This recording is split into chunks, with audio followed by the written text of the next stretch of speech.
দিনের তরি যাই রে ডুবি এসে ধর হাল। এসো যুবক এসো সেবক এসো মায়ের লাল। এসো যুবক এসো সেবক এসো মায়ের লাল। দিনের তরি যাই রে ডুবি এসে ধর হাল। এসো যুবক এসো সেবক এসো মায়ের লাল। এসো যুবক এসো সেবক এসো মায়ের লাল। আজ মুসলমানকে যাই না চেনা তার কাটিং শাটিং এ। আজ মুসলমানকে যাই না চেনা তার কাটিং শাটিং এ। হালাল ফেল মেতেছে সব মদারা ফিঙে। জাতি কুলসবেদের হাতে হলো রে পয়মাল। এসো যুবক এসো সেবক এসো মায়ের লাল। এসো যুবক এসো সেবক এসো মায়ের লাল। আজ পূবের দেশে ঘর বেদেশে পশ্চিমী সভ্যতা। আজ পূবের দেশে ঘর বেদেশে পশ্চিমী সভ্যতা। তাই নাদানেরা খুব মেতেছে করাতে ভদ্রতা। বুঝলি না রে বুঝবি রে তুই, এটা ঈমান ধ্বংসের কল। এসো যুবক এসো সেবক এসো মায়ের লাল। এসো যুবক এসো সেবক এসো মায়ের লাল। আজ মায়ের জাতি নারীরা সব বেকাই যে বাজারে। মায়ের জাতি নারীরা সব বেকাই যে বাজারে। পেটের দায়ে ইজ্জত হাতে ঘুরছে দাঁড়ে দাঁড়ে।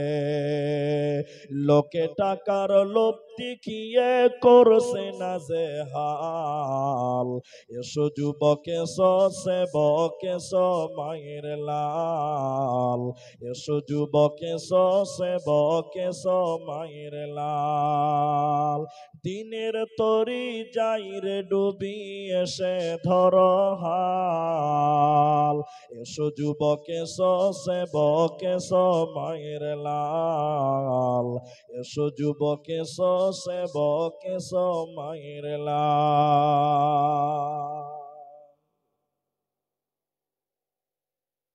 কই মাইকম্যান কই? মাইকম্যান ভাই কোনটা আছে এখানে? মাইকম্যান ভাই কই? ওকে এখানে বসে থাকতে হবে। ওকে উঠান উঠান, ও লাগিয়ে দিয়ে শুয়ে গেলে হবে? মাইকম্যান ভাই একটু আসেন, বক্সে টোটাল ফিডব্যাক পাওয়া যায়নি। প্রতি হ্যাঁ বক্সটা মিলাতে পারেন, প্রতিদিনই জলসা করতে হবে তো। শ্রদ্ধেয় সম্মানীয় আপমা জনসাধারণে নির্বাচিত নির্ধারিত চলমান সভার সুযোগ্য সভাপতি, স্টেজে ওলামায়ে কেরাম, অতিথিবৃন্দ, সামনে বসে থাকা দিনদার ইমানদার মুমিন ভাই সকল, দোয়ার কান্টারি মুরব্বী সমাজ, স্নেহের কচি কাঁচা, পর্দার অন্তরালে বসে থাকা মমেনা সলেহা মা ও বোনেরা, প্রাণ প্রিয় বলাতলি মালদাবাসী, সর্বাগ্রে সে মহান আল্লাহ তাবারক ওয়া তাআলার প্রশংসা জ্ঞাপন করি যে আল্লাহ তাবারক ওয়া তাআলা আমাদেরকে এক মাদ্রাসা কেন্দ্রিক আয়োজিত মাহফিলে বসিয়ে কোরআন এবং হাদিসের আলোচনা করার, আপনাদের শ্রবণ করার যিনি তৌফিক এনায়াত করেছেন, সেই দরবারে শুকরিয়া আদায় করি। আমরা মুহাব্বতের সঙ্গে সকলেই বলি একবার আলহামদুলিল্লাহ। দরুদ ও সালাম বর্ষিত হোক শেরকারে কায়নাত তাজদারে মাদানী নবী কুল শিরোমণি ইমামুল আম্বিয়া নবী মক্কি নবী মাদানী নবী আহমদ নবী মুহাম্মদুর রাসূলুল্লাহ সাল্লাল্লাহু আলাইহি ওয়াসাল্লাম। আল্লাহুম্মা আমিন। আল্লাহুম্মা সাল্লি আলাইহি আল্লাহুম্মা বারিক আলাইহি। মোহতারাম ভাইও আজিজ ও বুজুর্গ দোস্ত, কুরআনুল কারীমের দুই জায়গা থেকে কিছু আয়াত আর হাদিসে নববী থেকে দুই জায়গা থেকে দুটি হাদিসের টুকরো পাঠ করেছি। উল্লেখিত আয়াত এবং হাদিসকে কেন্দ্রবিন্দুর মধ্যে রেখে সংক্ষিপ্ত আলোচনা সমাপনী করব, যদি আল্লাহ তৌফিক দেন তো। আলাইহি তাওয়াক্কালতু ওয়া ইলাইহি উনীব। কার চাবি একটা হারিয়েছে দেখতে পাচ্ছেন আপনারা, চাবিটা যদি খোঁজেন তাহলে নিয়ে যাবেন এখান থেকে স্টেজে। সম্মানিত উপস্থিতি, কুরআনুল কারীমের সে আয়াতগুলো সামনে রেখে এক বিষয় কেন্দ্রিক, এক সাবজেক্ট কেন্দ্রিক কথা বলবো ইনশাআল্লাহ। তার আগে নারী পুরুষ যারা আমরা এই জলসাতে এসেছি, আমাদের সামনে রমজান মাস মাত্র 10-12 দিন বাকি আছে, সেদিকেও আমরা কিছু লক্ষ্য রাখবো ইনশাআল্লাহুল আজিজ। প্রথমত কথা, আমরা যতজন মানুষ আল্লাহর ইবাদত করি, নামাজ রোজা করি, জলসা শুনি, দান করি, আমাদের এই পূর্ণাঙ্গ ইবাদত করার কারণ হলো দুটি। আমরা সবাই আল্লাহর জান্নাতে যেতে চাই এবং আল্লাহর জাহান্নাম থেকে আমরা বাঁচতে চাই। এই জন্য আমরা এত টাকা দান এবং নামাজ রোজা বহু কষ্ট আমরা দুনিয়াতে করি। মৌলিকভাবে দুটি কারণ, এক আল্লাহর জাহান্নাম যাব না, দ্বিতীয় হলো আমরা সবাই আল্লাহর জান্নাতে যাব। তো সেই দিকে আমরা সবাই যেহেতু এক মনের মানুষ, ওই দিক দিয়ে সবার যেহেতু উদ্দেশ্য এক, সেহেতু আমরা যেন পরকালে জান্নাতে যেতে পারি, সেই দিকে লক্ষ্য করে আপনাদের কিছু ওসিয়ত করব। আজকে আমার আলোচ্য বিষয় হলো শুধুমাত্র কবর। কবরকে সামনে রেখে কিছু কথা বলবো যে জান্নাত অনেক পরে, জাহান্নামটাও অনেক পরে, কিয়ামতের দিনটাও অনেক পরে। এই জান্নাত জাহান্নাম কিয়ামতের আগেই আমাদের যেই জায়গাতে কামিয়াব হতে হবে, সফল হতে হবে, সাকসেস হতে হবে, সেই জায়গাটার নাম হলো কবর। এই কবরে মানব জাতি যারা আমরা দুনিয়াতে রয়েছি, প্রতিটি মানুষকে সেই জায়গাতে যেতেই হবে, চাই কুখ্যাত হও চাই বিখ্যাত হও, কবর থেকে আমরা কেউ বাঁচতে পারবো না। এজন্য আখিরাতের প্রথম মঞ্জিলের নাম হলো কবর। কবর হলো পরজগতের প্রথম ধাপ, প্রথম স্টেপ। সেই জায়গাতে যদি আপনি আমি কামিয়াব না হতে পারি, সফল না হতে পারি, আর কোন জায়গায় আমরা সফল হতে পারবো না, সাকসেস হতে পারবো না। এজন্য আপনাকে আমাকে জান্নাতে যেতে গেলে, জাহান্নাম থেকে বাঁচতে গেলে, প্রথমত আপনাকে আমাকে কবরে বাঁচতে হবে, কবরে আপনাকে কামিয়াবে হতে হবে। আমি আপনাদের কিছু কথা জিজ্ঞাসা করব, আপনারা বাঙালি, আপনারা কাছের মানুষ, আপনারা উত্তর দেওয়ার চেষ্টা করবেন। আখেরাতটা খুব দূরের নয়, খুব কাছে। কতটা কাছে আপনাকে আমি একটা কথা দিয়ে বুঝাই। আপনি ঘুমান, আমি ঘুমাই, আপনি ঘুমাচ্ছেন, আমি ঘুমাচ্ছি। আমাদের যদি ঘুম ভাঙে তাহলে হবে আমাদের জীবনে সকাল, আর যদি ঘুম না ভাঙে তাহলে আমাদের জন্য সেটাই হবে পরকাল। আপনার আমার ঘুম ভাঙলে হবে সকাল, আর ঘুম না ভাঙলেই হবে পরকাল। অতএব আখিরাতটা খুব কাছে রয়েছে, বেশি দূরে নয়। চোখ বন্ধ হয়ে গেলেই পরকালের মেহমান। অতএব সেই কবরের জায়গাটা তুমি তৈরি করো, সেই জায়গাতে যেন আপনি আমি সাকসেস হতে পারি, সফল হতে পারি। নবী মুহাম্মদুর রাসূলুল্লাহ সাল্লাল্লাহু আলাইহি ওয়াসাল্লাম বলছেন, কেউ যদি জানাজার নামাজ পড়ে তাহলে তাকে 1 কিরাত নেকি দেওয়া হবে। 1 কিরাত বামানা 1 উহুদ পাহাড়। তাহলে কেউ যদি জানাজার নামাজ পড়ে, নবীজি বললেন তাকে 1 উহুদ পাহাড় সমপরিমাণ নেকি তার আমলনামায় দেওয়া হবে। বলুন সুবহানাল্লাহ। বিশ্বনবী এরপরে বললেন, কেউ যদি দাফন কাফন কমপ্লিট পর্যন্ত, সমাপনী পর্যন্ত থাকে তাহলে তাকে 2 কিরাত বামানা 2 উহুদ পাহাড় সমপরিমাণ নেকি আল্লাহ তার আমলনামায় দিবে। আরেকবার বলুন সুবহানাল্লাহ। আল্লাহর নবী জানাজার নামাজটা ফরজে কিফায়া, অথচ সেই নামাজের এত ফজিলত বর্ণনা করলেন কেন? এত ফজিলতের কথা বললেন কেন? তার কারণ হলো, মানুষকে নবীজি কবরের জায়গাতে আনতে চাইছে লোভ দেখিয়ে, ফজিলতের কথা বলে কেন? কারণ মানুষ যদি কবরের কাছে যায় তাহলে মানুষের আখিরাত স্মরণ হয়, পরকাল স্মরণ হয়, মৃত্যু স্মরণ হয়। এর জন্য নবীজি বলেছেন, তোমরা জানাজায় যাও, তোমরা কবরের সামনে যাও।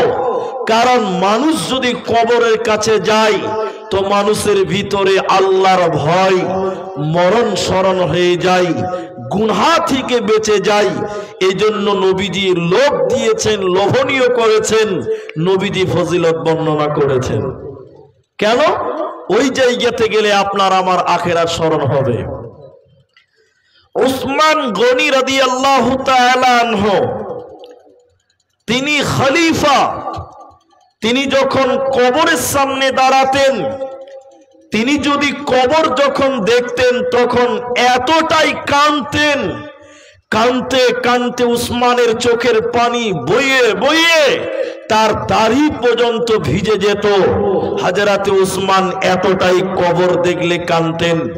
সঙ্গী সাথীরা বলতে লাগলেন, আমিরুল মুমিনিন, খলিফাতুল মুসলিমিন, আপনি কবর দেখে এত কাঁদেন কিন্তু জাহান্নামের কথা শুনে ততটা কাঁদেন না, পুলসিরাতের কথা শুনে ততটা কাঁদেন না, কিন্তু কবর দেখলে আপনি এতটা ভেঙে পড়েন কেন, এতটা কাঁদেন কেন?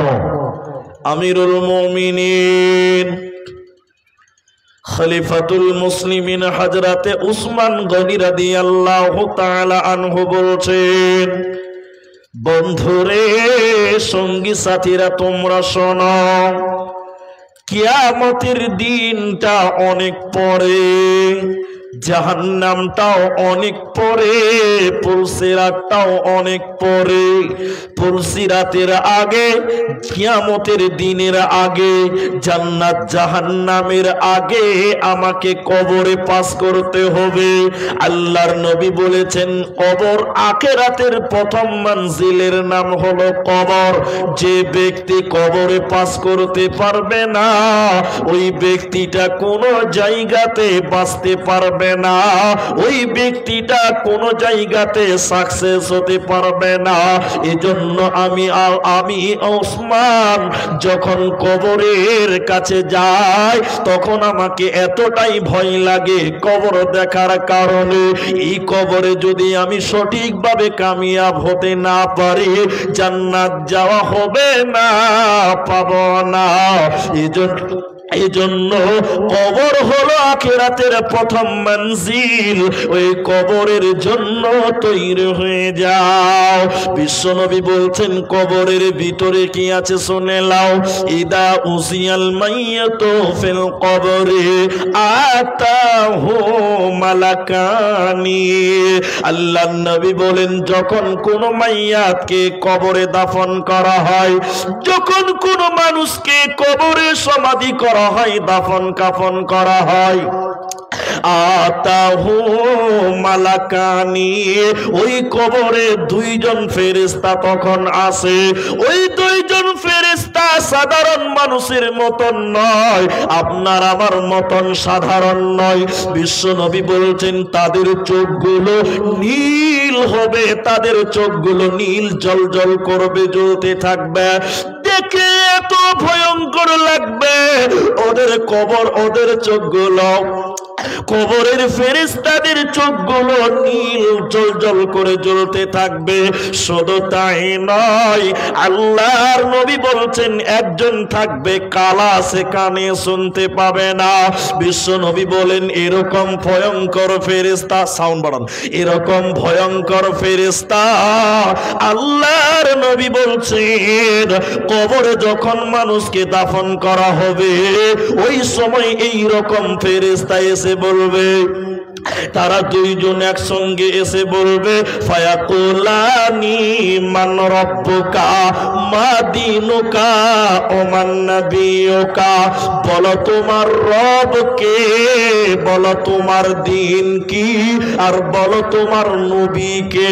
যে ব্যক্তি এই তিনটা প্রশ্নের উত্তর দিতে পারবে না ও কোনো জায়গায় বাঁচতে পারবে না। অতএব কবরে এই তিনখানা প্রশ্ন করা হবে, উত্তর রেডি করে নাও, না হলে কবরে বাঁচা যাবে না।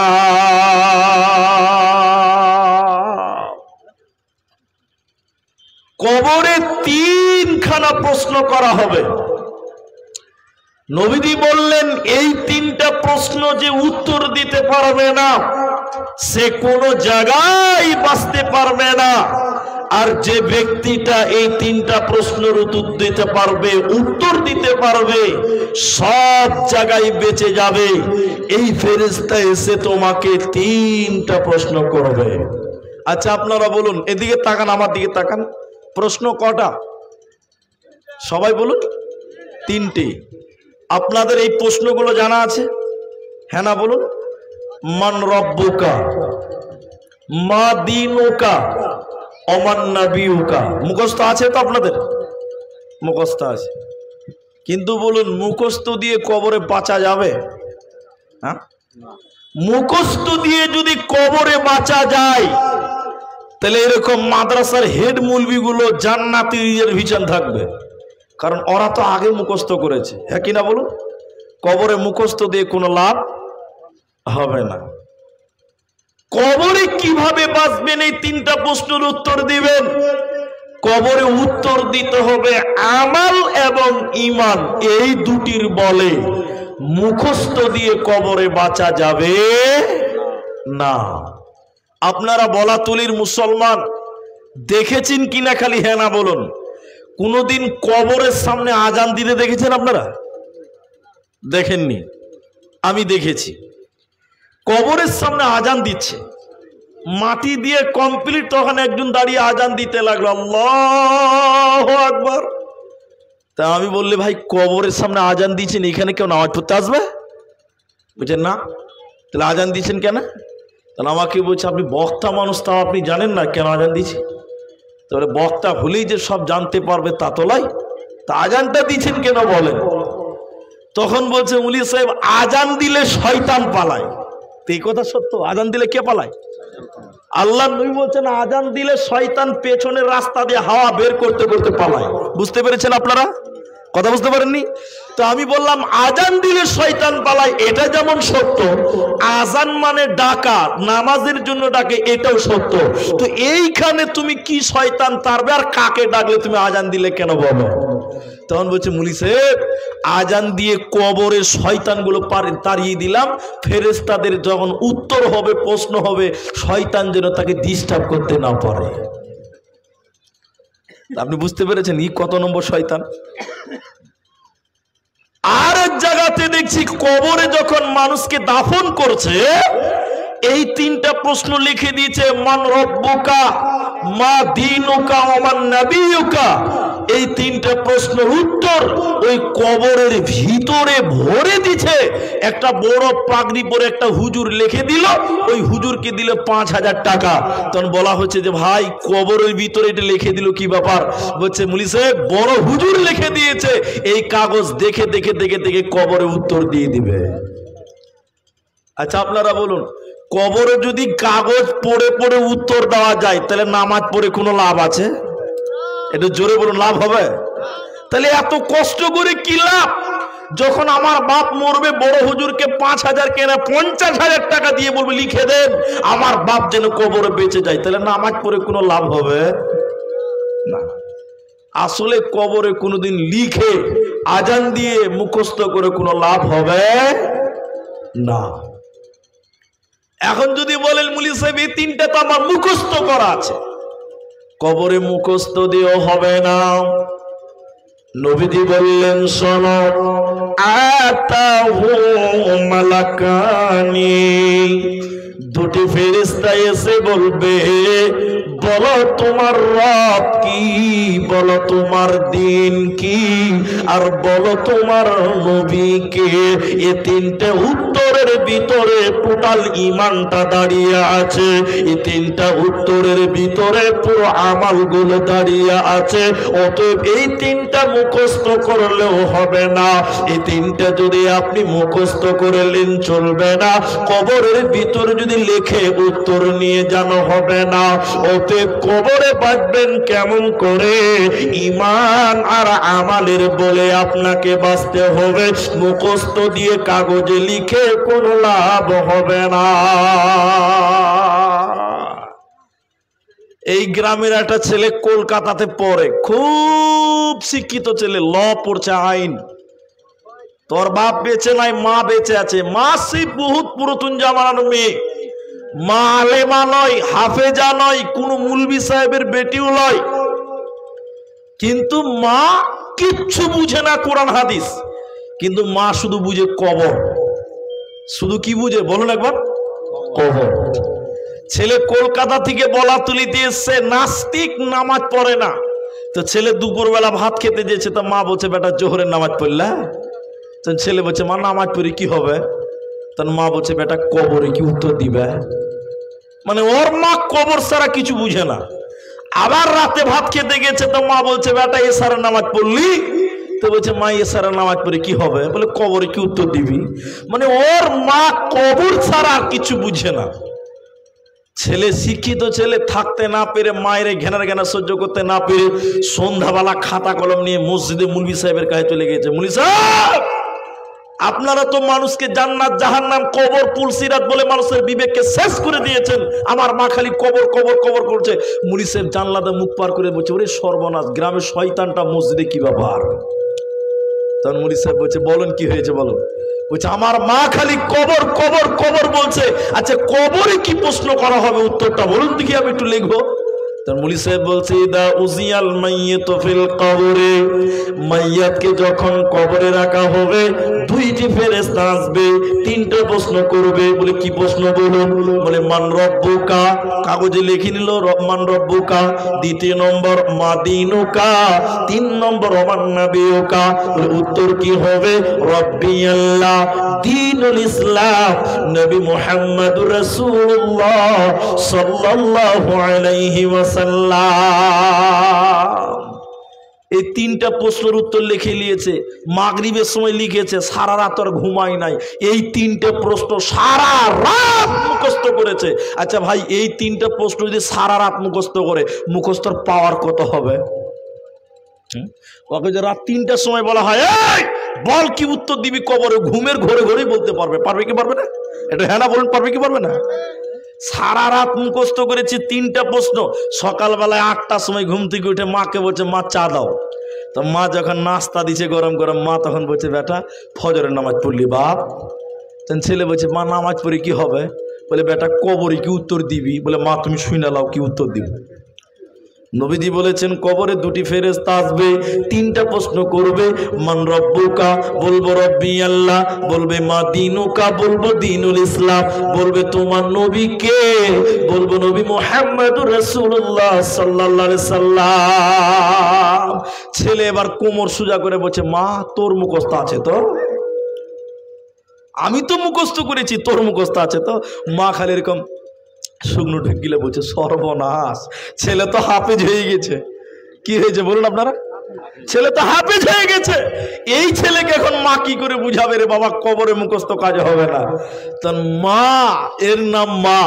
মা তখন বলছে, বেটা এই পেটে তুই হয়েছিস, তোর পেটে আমি নয়। শুনেলে তোর নানা আমাকে বলছিল গল্পটা, এটা উপন্যাস। বলে কি, 3 বন্ধু, একজনের কাছে ময়না পাখি আছে। ময়না পাখি দেখেছেন কেউ আপনারা? ময়না পাখি কথা বলে না? কথা বলে, কথা লয়, ওটাকে কথা বলে না, ওটাকে বলি বলে। কথা কাকে বলে? আমি ওনাকে বলছি, ভাই কেমন আছেন? উনি বলছেন আলহামদুলিল্লাহ। উনি বের আমাকে বলছেন, আপনি কেমন আছেন? আমি বলছি আলহামদুলিল্লাহ। কি খেলেন? এর নাম কথা। ময়না পাখি কথা বলতে পারে না, একটা সাবজেক্ট মুখস্থ করা আছে। কি আছে বলুন তো?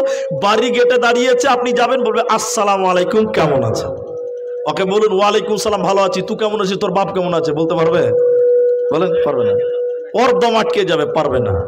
তাহলে ময়না পাখি আছে এক বন্ধুর কাছে, 2 বন্ধুর কাছে নাই। তো এক বন্ধু বলছে, তোর ময়না কথা বলে না। 2 জন বলছে, বলে?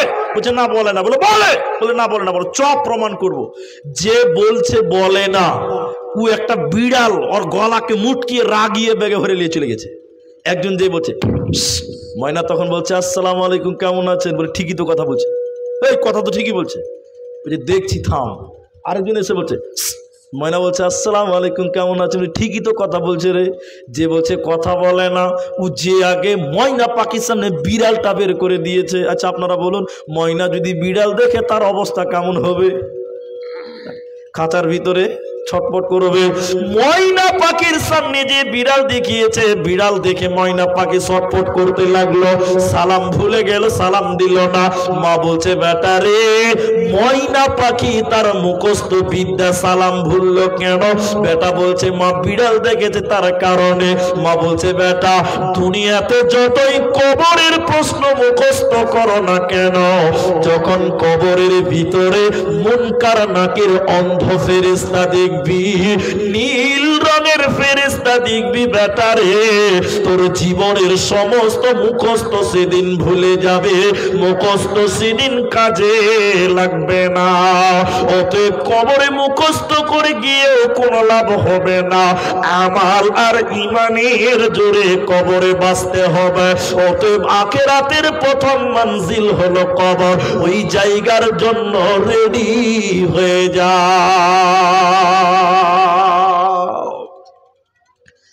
মাধ্যমিক পরীক্ষা শেষ হয়েছে পশ্চিমবঙ্গে, আসামে চলছে এখন মাধ্যমিক, পশ্চিমবঙ্গে শেষ হয়েছে। আচ্ছা আপনারা একটু বলবেন, আপনারা শিক্ষিত মানুষ অনেকে আছেন আমার সামনে, কোন ছেলে যদি 2024 সালে মাধ্যমিকে ফেল পড়ে, 25 সালে আবার পরীক্ষা দিতে পাবে? পাবে না গো? পাবে। 25 সালে ফেল করলে 26 সালে আবার পাবে, সুযোগ আছে। এবার বলুন, মাধ্যমিকের কোশ্চিনগুলো সরকার প্রকাশ করে দেয় না গোপন রাখে? এতগুলো লোক কথা বলছে না, প্রকাশ করে না গোপন? যদি প্রকাশ করে দেয়, সবচেয়ে বই একার কয়াকার র বেকারটাও ফার্স্ট ডিভিশনে পাস করবে। করবে কি করবে না?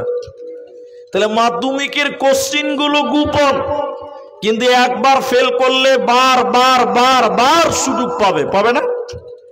এবার আপনারা বলুন, কবরের কোশ্চিনগুলো গোপন রাখা আছে না প্রকাশ করা আছে? কিন্তু কেউ যদি কবরে যেয়ে বলে আল্লাহ এবার পারলাম না, আর একবার এসে দিব উত্তর, মিলবে?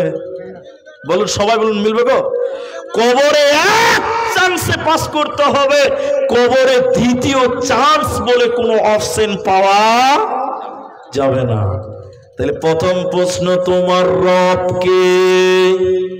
প্রথমে কবরে আল্লাহর পরিচয় কেন? শুনেলেন ভাইরা, শুনেলেন মায়েরা, যেদিন আল্লাহ জান্নাতুল ফেরদাউসের ভিতরে আলামে আরওয়াহ নামক ময়দানে হযরতে আদমকে বানানোর পর কিয়ামত পর্যন্ত যত মানুষ আসবে, কোটি কোটি আত্মাগুলোকে জমা করেছিলেন। কিয়ামত পর্যন্ত যত মানুষ পৃথিবীতে আসবে, সমস্ত আত্মাগুলো এক জায়গায় জমা করার পর আল্লাহ তার নিজের হাত আদমের পিঠের উপরে রেখে বলেছিল, ও পৃথিবীর লোকেরা তোমরা বলো, হে দুনিয়ার লোকেরা তোমরা বলো, আলাস্তু বিরাব্বিকুম, আমি কি তোমাদের প্রভু নয়? আমি কি তোমাদের রব নয়? সেদিন কিয়ামত পর্যন্ত যত মানুষ আসবে, আমরা যারা আছি, ভবিষ্যতে যারা এসেছিল, আমরা সবাই সেদিন বলেছিলাম ক্বালু বালা, অবশ্যই আপনি আমাদের রব, অতএব আপনি আমাদের আল্লাহ। দুনিয়াতে আল্লাহকে কতটুকু মেনেছিলাম, আবার দুনিয়ার শেষে যখন কবরে যাবে, কবরে যাওয়ার পর সর্বপ্রথম আল্লাহ বলবেন, বান্দা সেদিন জান্নাতে বলেছিলে তোমরা আমি তোমাদের রব, তোমরা আমার বান্দা, আজকে কবরে তুমি দুনিয়াতে কতটুকু মেনেছো, কবরে তুমি বলো। এজন্য কবরে প্রথম প্রশ্ন করা হবে, মান রব্বুকা, বলো তোমার রব কে? কে উত্তর দিবে? শুনলেন কার দ্বারা উত্তর দেওয়া সম্ভব হবে? আল্লাহ তাবারাকা ওয়া তাআলা বলেন, ইন্নাল্লাযীনা ক্বালু রাব্বুনাল্লাহ, নিশ্চয় আল্লাহকে যারা আল্লাহ বলে মেনে নিয়েছিল, সুম্মাস্তাকামু, এর উপরেই যারা অবিচল থেকেছিল, আল্লাহকে আল্লাহ বলে মেনে নিয়েছিল আর আল্লাহকে রব বলে দুনিয়া গড়েছিল। আল্লাহ আমাদের রব, সেই রবই আমাদের সব, এই স্লোগানের উপরে যারা ঈমান রেখে দুনিয়া গড়েছিল, ওরা যখন মারা যাবে, তাদের যখন কবরে সমাধি করা হবে, ফেরেশতারা আসবে, কি বলবে? সুম্মাস্তাকামু তাতানাজ্জালু আলাইহিমুল মালাইকা, ওর কাছে যখন ফেরেশতা আসবে, কবরে ফেরেশতারা এসে বলবে, আল্লাহ তাখাফু, তুমি ভয় খেও না, তুমি ডরায়ও না, তুমি ভয় খেও না, ওয়ালা তাহজানু, তুমি দুশ্চিন্তা করিও না, ওয়া আবশিরু, তুমি সুসংবাদ গ্রহণ করো, বিল জান্নাতিল্লাতী কুনতুম তুআদুন, তুমি জান্নাতের সুসংবাদ গ্রহণ করো। ওতে দুনিয়াতে আল্লাহকে যারা আল্লাহ বলে মেনে নিবে, ওদের কবরে কোনো চিন্তা হবে না। ওদের যখন বলা হবে বলো তোমার রবকে, তখন তারা বলবে আমার রব আল্লাহ। সকলে একবার বলুন, আমাদের রবের নাম আল্লাহ। তাহলে দুনিয়াতে আল্লাহকে আল্লাহ বলে মানতে হবে। এখন আপনারা একটু বলুন, আপনারা বাঙালি মানুষ, এখনকার মুসলমানের মধ্যে আল্লাহ আছে? আল্লাহ বিশ্বাস আছে? অধিকাংশ মুসলমানের মধ্যে গন্ডগোল লেগে আছে না? অধিকাংশ মুসলমানের সঙ্গে আল্লাহকে রব বলে মেনে নিতে পারছে না। যদি বলেন এটা ভুল কথা, আমি আপনাকে প্রমাণ করে দিচ্ছি। একটা ছেলে মাধ্যমিক পরীক্ষা দিবে, বুঝলেন, বা একটা ছেলে আপনাদের এই নারায়ণপুর বিএসএফ দোকান দিয়েছে, তো নতুন দোকানে কিন্তু বিক্রি ভালো হবে না। হবে না, ওর দোকানে কি মাল আছে না আছে প্রচার হতে তো 2-4 মাস লাগবে না গো। তো নতুন দোকানে বেচা কিনা হচ্ছে না, তো ছেলেটা কি করলো, টুক করে মসজিদের ইমাম সাহেবকে এসে বলছে, মুলি সাহেব দোকানে বরকত হচ্ছে না, তা আপনি একটা এমন তাবিজ দেন দোকানে যেন বরকত বেড়ে যায়। এরকম আছে না নাই বলুন? এটা আপনারা বলুন, বরকতের মালিক কে? সবাই বলুন, বরকতের মালিক কে? আল্লাহ।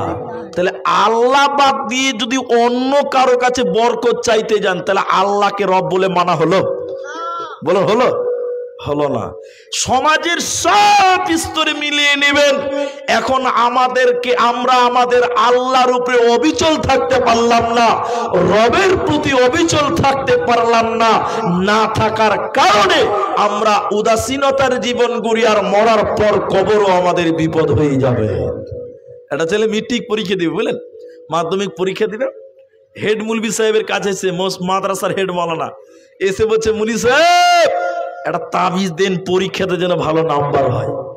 বেকার ছেলে, পড়া মনে থাকে না। তো হেড মুলবি বলছে যে 501 টাকা লাগবে। আপনারা বলুন কত লাগবে? এখন কোনো ছেলে যদি কে বলে, আমি বলি এদিকে, আমি যদি কোনো একটা ছেলেকে বলি তুই মাধ্যমিকে ভালো রেজাল্ট করবি, ফার্স্ট ডিভিশনে পাস করবি, 5000 টাকা আমাকে দে, তোকে করে দেবো, দেবে না গো? 500 টাকা তো কম হয়ে গেল, 5000 লাগলেও দেবে না? দেবে। এবার ছেলেটা বলছে হ্যাঁ দেওয়া হবে। এবার মুনি সাহেব তাবিজ লিখছে, আমার নিজের চোখে, আমাদের উস্তাদের কথাই বলছি।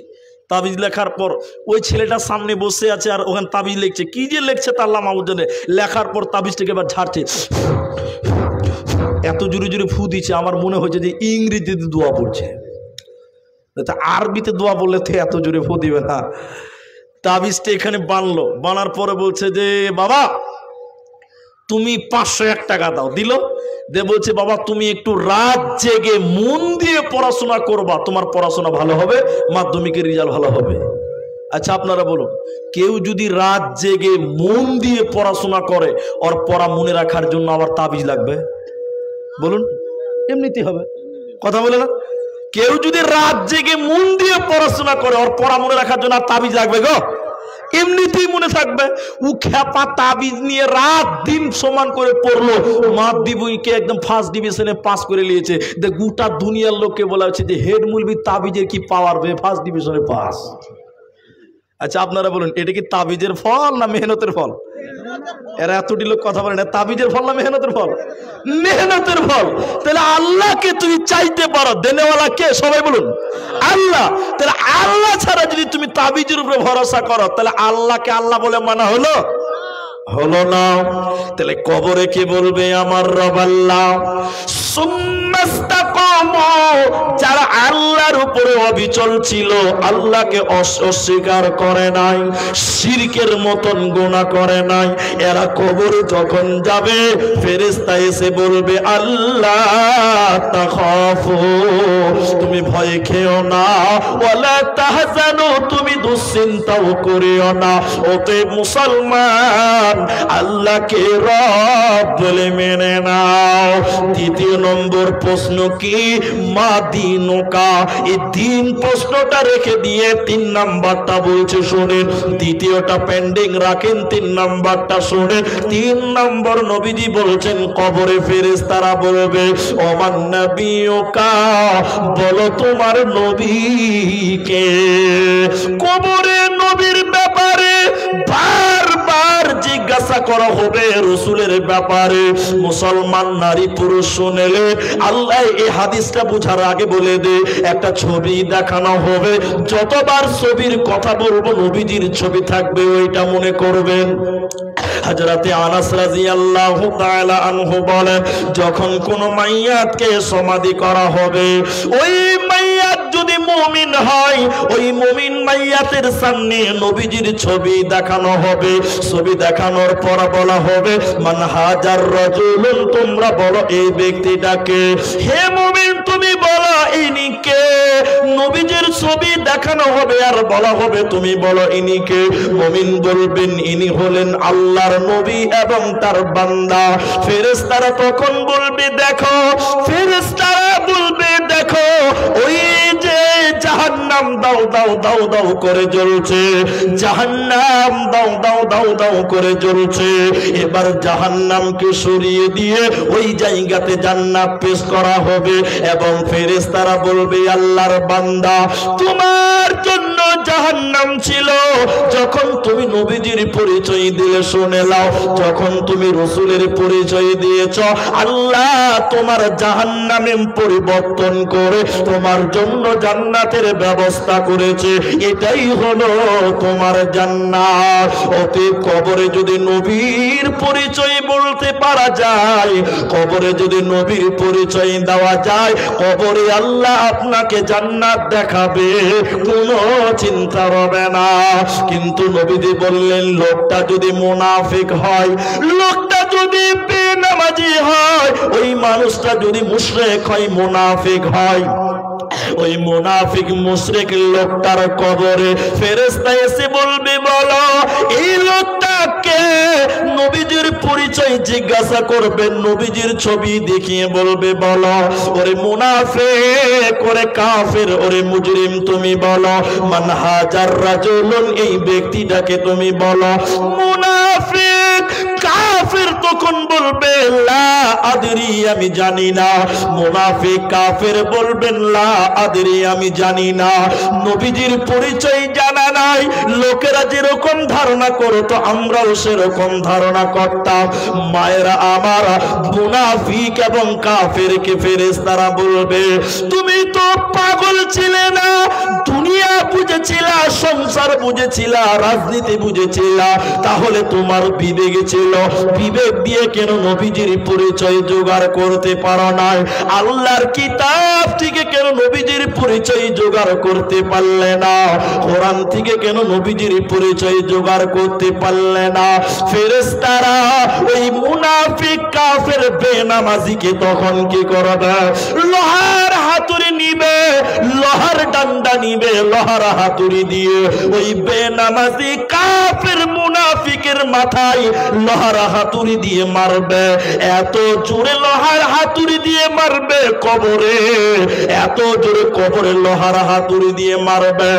মারার কারণে মুনাফিক কাফের এত জোরে চিল্লাবে, ওই কবরে যখন লোহার হাতুড়ি দিয়ে যখন কাফেরকে মারবে, মারার কারণে এত জোরে চিল্লাবে, এত জোরে কবরে কানবে। নবীজি বলছেন, ওর কান্নার আওয়াজ তামাম পৃথিবী শুনতে পাবে, শুনতে পাবে না মানুষ এবং জিন। অতএব কবরে মানুষকে লোহার হাতুড়ি দিয়ে পিটা হবে, কবরে মানুষকে লোহার ডান্ডা মারা হবে, ও কানবে, ও চিল্লাবে।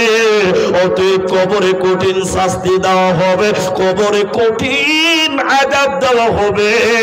হুঁশিয়ার হয়ে যাও, না হলে বাঁচার উপায় রবে না, রবে না, রবে না। কবর কবর কবর, হায় রে কবর গায়ের মাটি। দুনিয়ার সব মায়ার পেছনে তোমার জেনেছি খাটি।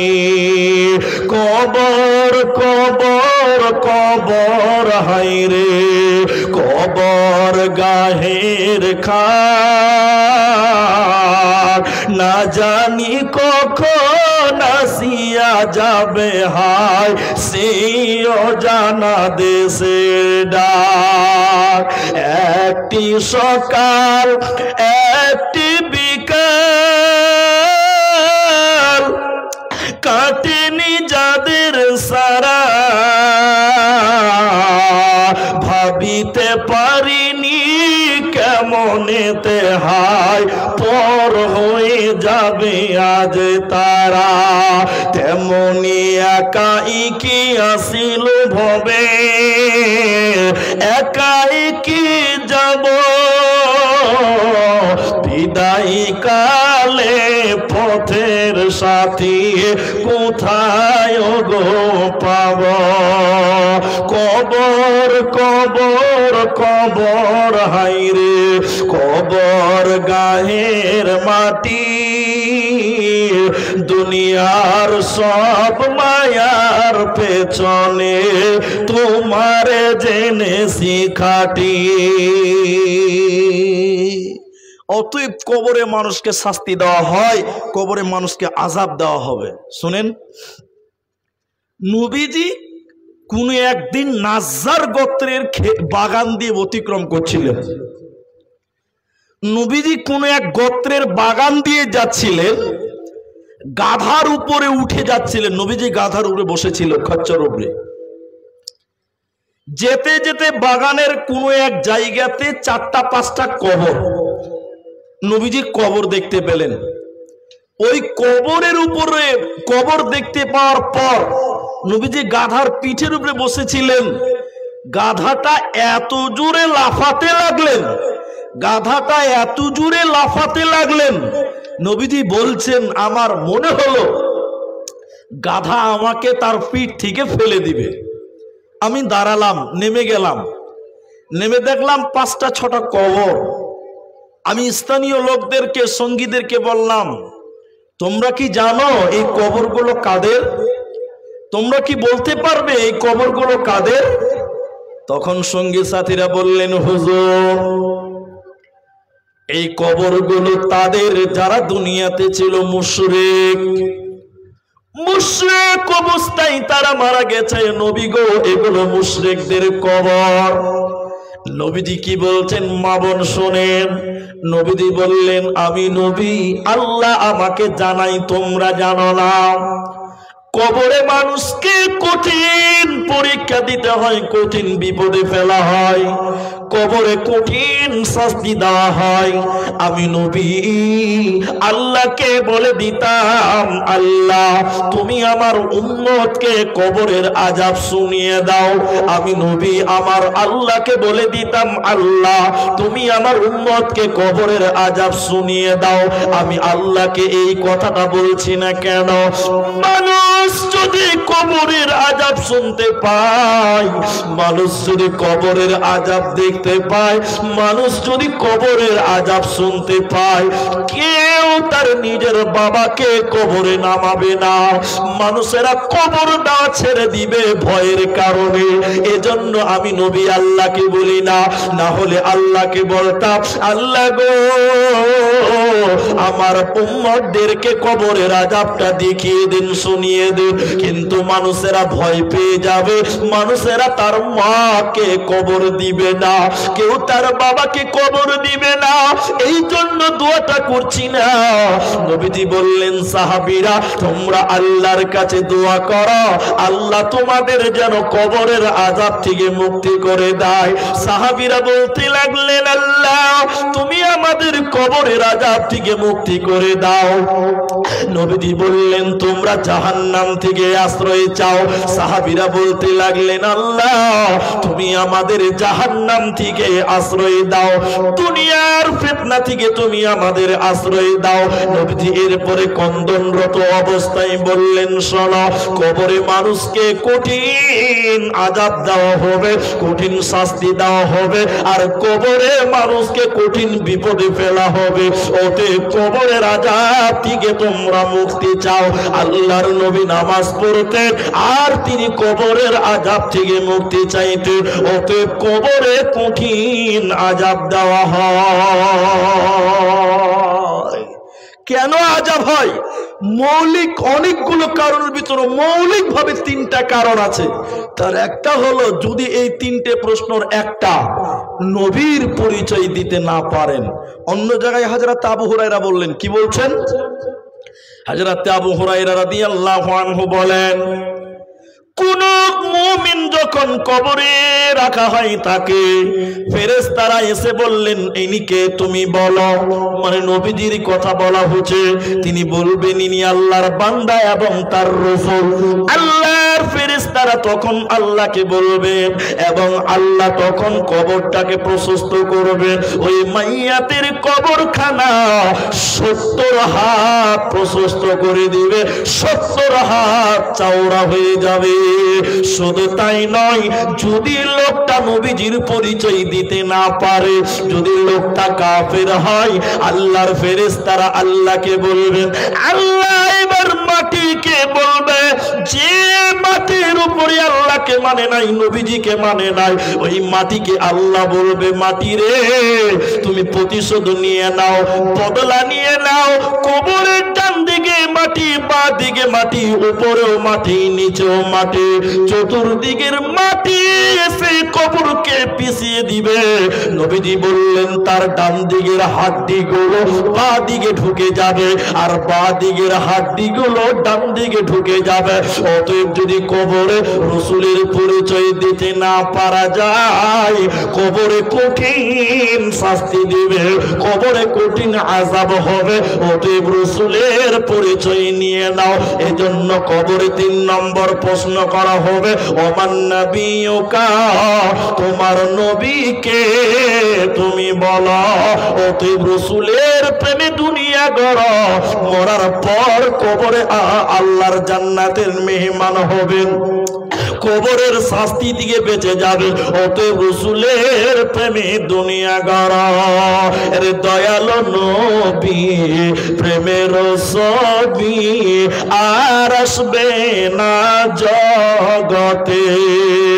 আরে দয়ালো নবী প্রেমের ছবি আর আসবে না জগতে।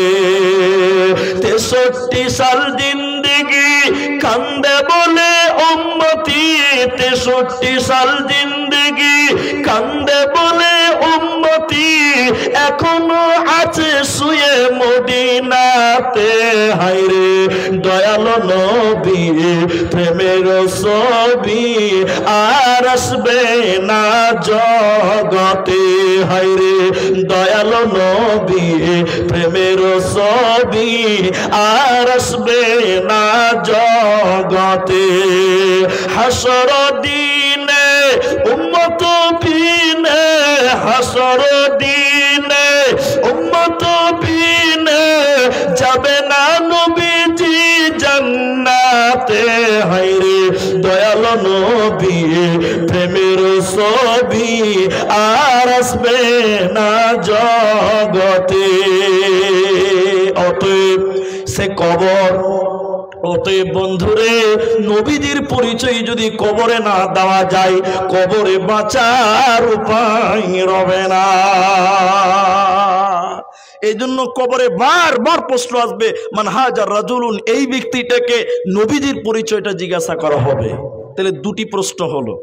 নাম্বার 3, যেটা 2 নম্বরটা রেখে এসেছি, রব্বি আল্লাহ আর ওমান নাবিয়ুকা, 2টা বললাম, মাঝখানেরটা রেখে দিয়েছি। এইটুকু আপনারা শুনে যান, তার আগে আপনারা যায়েন না। যাবেন, চলে যাবেন নাকি আপনারা? আছেন তো ইনশাল্লাহ? জি, আমার কাছে কিছু কথা এসেছে, তো আমি বিষয়টাকে শেষ করি তারপর। তাহলে প্রথম প্রশ্ন ছিল মান রব্বুকা, তোমার রবকে।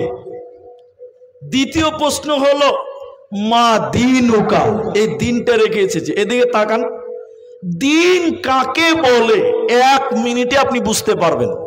1 মিনিট লাগবে। আপনার গ্রামে আমি এসে বলেছি, ভাই 1 গ্লাস শরবত দেন আমাকে, খুব গরম লেগেছে। তাই আপনি বলছেন মুলি সাহেব শরবত তো আমরা চিনি না। তাই আমি বললাম শরবত চিনেন না, 1 গ্লাস পানিতে একটু লেবু দেন, একটু চিনি দিয়ে ঘুটে দেন, ওর নাম হলো শরবত। তাহলে পানি আর চিনি দিয়ে হয় শরবত। দিন কাকে বলা হয়? আল্লাহর হুকুমকে রসুলের তরিকায় মেনে নেওয়ার নাম হলো দ্বীনুল ইসলাম। তো কবরে প্রশ্ন করা হবে তোমার দিন কি? যারা আল্লাহর হুকুমকে রসুলের তরিকায় মেনে চলেছিল, মেনে নিয়েছিল, তারাই বলবে আমার দিন হলো দ্বীনুল ইসলাম। মা বোন, আপনাদের কবর সম্পর্কে 2টি কথা। ইহুদিদের একটা মেয়ে, ইহুদিদের মহিলা নবীজির সামনে এসে বললেন, অনেকক্ষণ কবর সম্পর্কে আলোচনা করলেন আম্মা জান আয়েশা রাদিয়াল্লাহু তাআলা আনহার কাছে। আম্মা জান আয়েশা অবাক হয়ে শুনলেন কবরের কথা। শেষের বেলায় মেয়েটা, ইহুদিদের মেয়েটা বললেন, আয়েশা, আল্লাহ যেন আপনাকে কবরের আযাব থেকে মুক্তি দেয়, আল্লাহ যেন আপনাকে কবর আযাব থেকে মুক্তি দেয়। তো আম্মা জান আয়েশা বলছেন, আমার জানাই ছিল না যে কবরের ভিতরে যে আযাব হয়, এটা আমি আয়েশা এর আগে জানতাম না। মেয়েটা চলে গেল, নবীজি এলেন আয়েশার বাড়িতে। আল্লাহর নবীর স্ত্রী আয়েশা বললেন, ইয়া রাসূলুল্লাহ, ইহুদিদের মেয়ে অনেকক্ষণ কবর নিয়ে আলোচনা করলেন। শেষের বেলায় বললেন, আয়েশা, আল্লাহ আপনাকে যেন কবরের আযাব থেকে মুক্তি দেয়। এবার আয়েশা রাদিয়াল্লাহু তাআলা আনহা বলেন, ইয়া রাসূলুল্লাহ, কবরে কি মানুষকে সত্যি সত্যি আযাব দেওয়া হবে? কবরে কি আযাব হবে? কবরে কি কঠিন শাস্তি হবে? নবীজি বললেন, আয়েশা রে, আযাবুল কবরে হাক্কুন, কবরের আযাব আয়েশা সত্য, কবরের আযাব সত্য আয়েশা, অতএব কবরে কঠিন আযাব দেওয়া হয়। আম্মা জান আয়েশা বলেন, এরপরে এমন কোনো দিন ছিল না যে নবীজি নামাজ পড়েছেন আর কবরের আযাব থেকে মুক্তি চাই নাই। তার মানে নবীজি যখনই নামাজ পড়তেন কবরের আযাব থেকে মুক্তি চাইতেন। কি বলবেন আপনারা যারা নামাজ পড়েন, কি বলবেন নামাজে যে কবর থেকে বাঁচতে পারবেন, কবর আযাব থেকে বাঁচবেন? এই দোয়াটা আপনাদের জানা আছে, এরপরও আমি আপনাকে শোনাই। নামাজের শেষ রাকাতের শেষ বৈঠকে দোয়া মাসুরা দুইটা আছে। কটা? দুটা জানেন তো আপনারা? মাদ্রাসার তালবিল ইলমেরা মাথা লড়াচ্ছে। আপনারা দুটো জানেন তো, একটা জানেন? শোনেন, দেন আমি আর 5 মিনিট থামুন বসে মেয়েদের কাছ থেকে। নাম বলেছি কি? আচ্ছা ঠিক আছে, আমি দোয়া করছি। তো নামাজের শেষ রাকাতের শেষ বৈঠকে আল্লাহর নবী কবরের আযাব থেকে মুক্তি চাইলেন। কি দোয়া? এইদিকে শুনেন, মুখস্থ করবেন, মুখস্থ করবেন। এই দোয়া, দানের দোয়া করছি। আল্লাহ নবী নামাজের দোয়া করতেন শেষ বৈঠকে। কি বলতেন? আত্তাহিয়াতু। তারপরে কি বলবেন? দরুদ। তারপরে কি বলবেন? আল্লাহুম্মা ইন্নী আউযু বিকা মিন আযাবিল কবরি ওয়া আউযু বিকা মিন আল্লাহুম্মা ইন্নী আউযু বিকা মিন আযাবি জাহান্নাম। প্রথমে জাহান্নাম, ওয়া আউযু বিকা মিন আযাবিল কবরি, তারপরে কবর, ওয়া আউযু বিকা মিন ফিতনাতিল মাসিহিদ দাজ্জাল, ওয়া আউযু বিকা মিন ফিতনাতিল মাহিয়া ওয়া ফিতনাতিল মামাত। আল্লাহুম্মা ইন্নী আউযু বিকা মিনাল মাসামি ওয়া মিনাল মাগরাব। আল্লাহর নবী নামাজ পড়তেন আর বলতেন, আল্লাহ তুমি আমাকে জাহান্নামের আগুন থেকে, জাহান্নাম থেকে মুক্তি দাও। আল্লাহ তুমি আমাকে কবরের আযাব থেকে মুক্তি দাও। আল্লাহ তুমি দুনিয়ার ফিতনা থেকে, মাসিহিদ দাজ্জাল, দাজ্জালের ফিতনা থেকে রক্ষা করো। তাহলে নবীজি বলছেন প্রতিটা নামাজে কবরের আযাব থেকে মুক্তি চাই, প্রত্যেক নামাজে। তাহলে এখন আপনি বলুন, আমাদের কবরের আযাব থেকে মুক্তি চাইতে হবে কি হবে না? হবে। তাহলে আপনারা যতটি মানুষ আছেন, আমি আপনাদের দিনী ভাই, আমি আপনাদের এই মাদ্রাসাটা প্রথমে এসেছি, যদিও বলাতলিতে এর আগে এসেছিলাম, আপনাদের পাশের গ্রামে এসে যাত্রাডাঙ্গাতেও এবছর এসেছিলাম, কিন্তু আপনাদের এই মাঠে আমি প্রথম এই মাদ্রাসাটা আমি দেখলাম। আমি আপনাদেরকে জয়টাই বাজুক 12টা 5 বাজে, আপনারা যেটি মানুষ আছেন, এই যে মাদ্রাসাকে আপনারা যেমন ভালোবাসেন, মাদ্রাসা আল্লাহর নবীর ঘর, যে জায়গাতে হাদিস কোরআন দুটোই শিক্ষা দেওয়া হয়। কোরআনটা কার কিতাব? সবাই বলুন, আল্লাহর। আর হাদিসটা রসুলের বাণী, রসুলের আমল, রসুলের কথা। তাহলে এই দুটি হলো মুসলমানদের হাতিয়ার। তাহলে কোরআন এবং হাদিস শিক্ষা হয়, চর্চা হয় এই মাদ্রাসায়। আমি আপনাদের এই মাদ্রাসার জন্য কিছু চাইবো, তার আগে আপনারা কেউ উঠে যাবেন না। দান না করলেও আমি এটার দোয়া আগে দেই, কোনো একজন মা, কোনো একজন বোন এই মাদ্রাসায় দেব বলে 1 বছর থেকে টাকা জমা করেছিল। জানি না কত টাকা জমা করতে পেরেছে, 1500, 2500 টাকা। এই প্লাস্টিকের ভার বলে মনে হয়, প্লাস্টিকের ভারে কত কষ্ট করে 2, 4, 5 টাকা 10 টাকা করে জমা করে করে আজকে 2500 টাকা এই মাদ্রাসায় দিল। আমি দোয়া বলছি, আপনারা আমিন বলবেন, তাহলেই চলবে। আল্লাহ যে মা, যে বোন এই টাকাগুলো মাদ্রাসায় দিল, আল্লাহ তুমি তাকে জাযায়ে খায়ের উত্তম বিনিময় দিও, বলো আল্লাহুম্মা আমিন। আল্লাহ এই দানের বদৌলতে তুমি তাকে ক্ষমা করিও, বলি আল্লাহুম্মা আমিন। দেখেন মা বোনদের দান, এই যে দেখেন পর্দা থেকে দেখতে পাচ্ছেন হয়তো মা বোনেরা কত কষ্টের টাকা। আল্লাহ গো, এই টাকার বদৌলতে সেই বোনকে তুমি ক্ষমা করিও, বলুন আল্লাহুম্মা আমিন। জাযাকুমুল্লাহ, হাইয়াকাল্লাহ, বারাকাল্লাহ। এটা কে দিয়েছে? মেয়েদের তরফ থেকে কত আছে গুণা নাই, আগন্তিক টাকা। জাযাকুমুল্লাহ, হাইয়াকাল্লাহ। কি আছে গুলো? বেনামিতে কি বলেন আপনারা? রূপা তো সেটা আমু এনে বাবা, জলতরণ। এটা কি হবে? পায়ে। পা কত বড় গো? ও আগেকার মাল আছে, ও আদিম যুগের মাল আছে। তো মেয়েদের কাছে কিছু সুন্নতের মাল আছে, কেমন জানেন? ওই ওর দাদু দিয়েছিল, মানে ওর নানা দিয়েছিল ওর মাকে, আবার ওর যখন বিয়ে হয়েছে তখন ওর মাকে দিয়েছে, মানে নানির মাল। ও এরকম রেখে দিবে আর ওটা দেখবার বলবে নানার হাতের দেওয়া, ওটা কেউ খরচ করবে না। জি দেন। আব্দুল ওয়াহাব কে এটা? এখানে নাই উনি? আব্দুল ওয়াহাব সাহেব ডক্টর, তিনি অসুস্থ আছে, 10,000 টাকা দিয়েছেন। আপনারা ভাই বিরক্ত হয় না, আমি একটা হাদিস দোয়া শিখাবো আপনাদের। তাহলে এই 10,000 টাকা দিয়েছে, দোয়া চেয়েছেন, আল্লাহ তুমি ডাক্তার সাহেবকে শিফায়ে কামেলা আজলা দান করো। সবাই বলুন আল্লাহুম্মা আমিন। জাযাকাল্লাহ। এই দেখেন রূপার প্রায় একটা 4খানা রূপার, কি বলেন আপনারা জানি না, এই দেখেন মায়েদের কাছ থেকে পাওয়া গেছে। আল্লাহ তুমি সেই মাকে ক্ষমা করো, মায়ের দান তুমি কবুল করো। বলুন আল্লাহুম্মা আমিন। আল্লাহুম্মা সাল্লি আলাইহিন্না। বেনামিতে একজন দিল 500 টাকা। জাযাকুমুল্লাহ, হাইয়াকাল্লাহ, বারাকাল্লাহ। ভাইজান আপনারা দান করবেন, আপনারা রেডি আছেন, কিন্তু আপনাদের একটা হাদিস শোনাবো, হাদিসটা শুনেন। আর আপনাদের কাছে আমি আরো আধা ঘন্টা টাইম চাইছি, বসবেন ইনশাআল্লাহ? সবাই একবার 2 হাত তুলে বলুন ইনশাআল্লাহ। নারায়ে তাকবীর।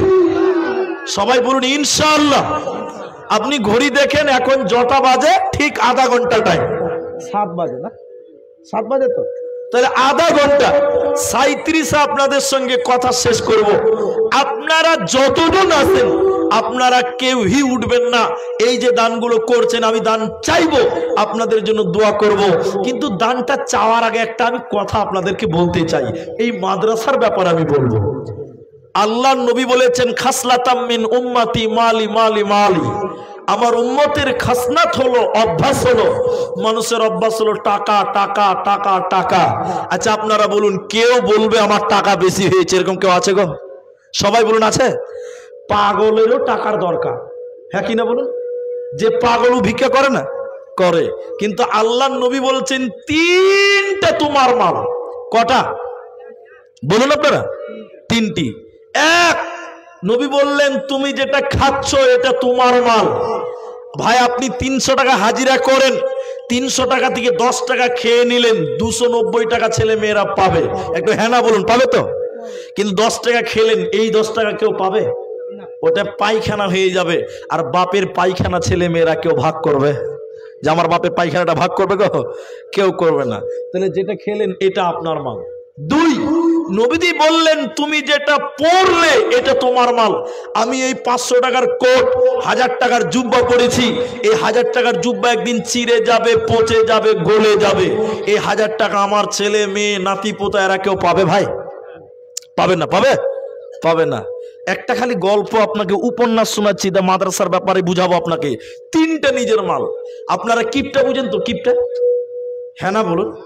কিপটা বলেন না কাঞ্জুস, বকিল, কিপন সবই বুঝেন আপনারা। বাস, এক কিপটা লোক 500 টাকাতে পাঞ্জাবি কিনেছিল। ক টাকাতে? সবাই বলুন। 5 বছর কিনেছিল। ক বছর? 500 টাকার মাল 5 বছর কিনেছে। পাঞ্জাবির তল দিকে জায়গা জায়গা জায়গা জায়গা জায়গা জায়গা ছিঁড়ে গেছে। তো ছিঁড়বেই তো, 5 বছর হলে ছিঁড়বে না? কিপটা লোক 5 বছর পরে ছিঁড়া পাঞ্জাবির কোন লার ছাড় বলছে 500 টাকা ফেলে দিব। কত কিপটার কিপটা! এই 5 বছর পর ছিঁড়া পাঞ্জাবির তল দিকে কেটে ফুল হাতা জামা বানিয়েছে। কি বানিয়েছে বলুন? 3 বছর পিনলো। কদিন হলো তেলে? আপনারা বলুন না রে বাবু, 5 দিনে কত হলো? 8 বছর। এই জামাটাও জায়গা জায়গা ছিঁড়ে গেছে। 500 টাকার মাল আর কতদিন যাবে? এই জামাও ছিঁড়ে গেছে। কিপটা কাঞ্জুস, এমন কাঞ্জুস, এই জামাটাকে কেটে কেটে কেটে কেটে এবার গেঞ্জি বানিয়েছে। কি বানিয়েছে বলুন? 2 বছর ব্যবহার করলো। কদিন হলো তেলে? কিনেছে ক টাকাতে? 500 টাকা। কয়দিন হয়ে গেছে? গেঞ্জি তখন জায়গা জায়গা ছিঁড়ে গেছে, এরকম লার ছাড় বলছে 500 টাকা, এবার মনে ফেলেই দিতে হবে। কত কিপটার কিপটা! গেঞ্জিটাকে কেটে কেটে কেটে কেটে মুখ মুছার রুমাল বানিয়েছে। কি বানিয়েছে? রুমাল। 1 বছর পিনলো। কদিন হলো তাহলে? কত? 11। ক টাকাতে কিনেছিল? 500। এই রুমালও জায়গা জায়গা ছিঁড়ে গেছে, দেখে আকাশের তারা দেখতে পাওয়া যাচ্ছে। কিন্তু কিপটা লোক ফেলছে না, এই রুমাল দিয়ে কান ছাড় বলছে আমার 500 টাকা ফেলেই দিতে হবে। কি করবে? কিপটা এমনই কিপটা, এই রুমালকে কেটে কেটে কেটে কেটে নামাজ পড়ার কাপড়ের টুপি বানিয়েছে। কাপড়ের টুপি দেখেছেন আপনারা?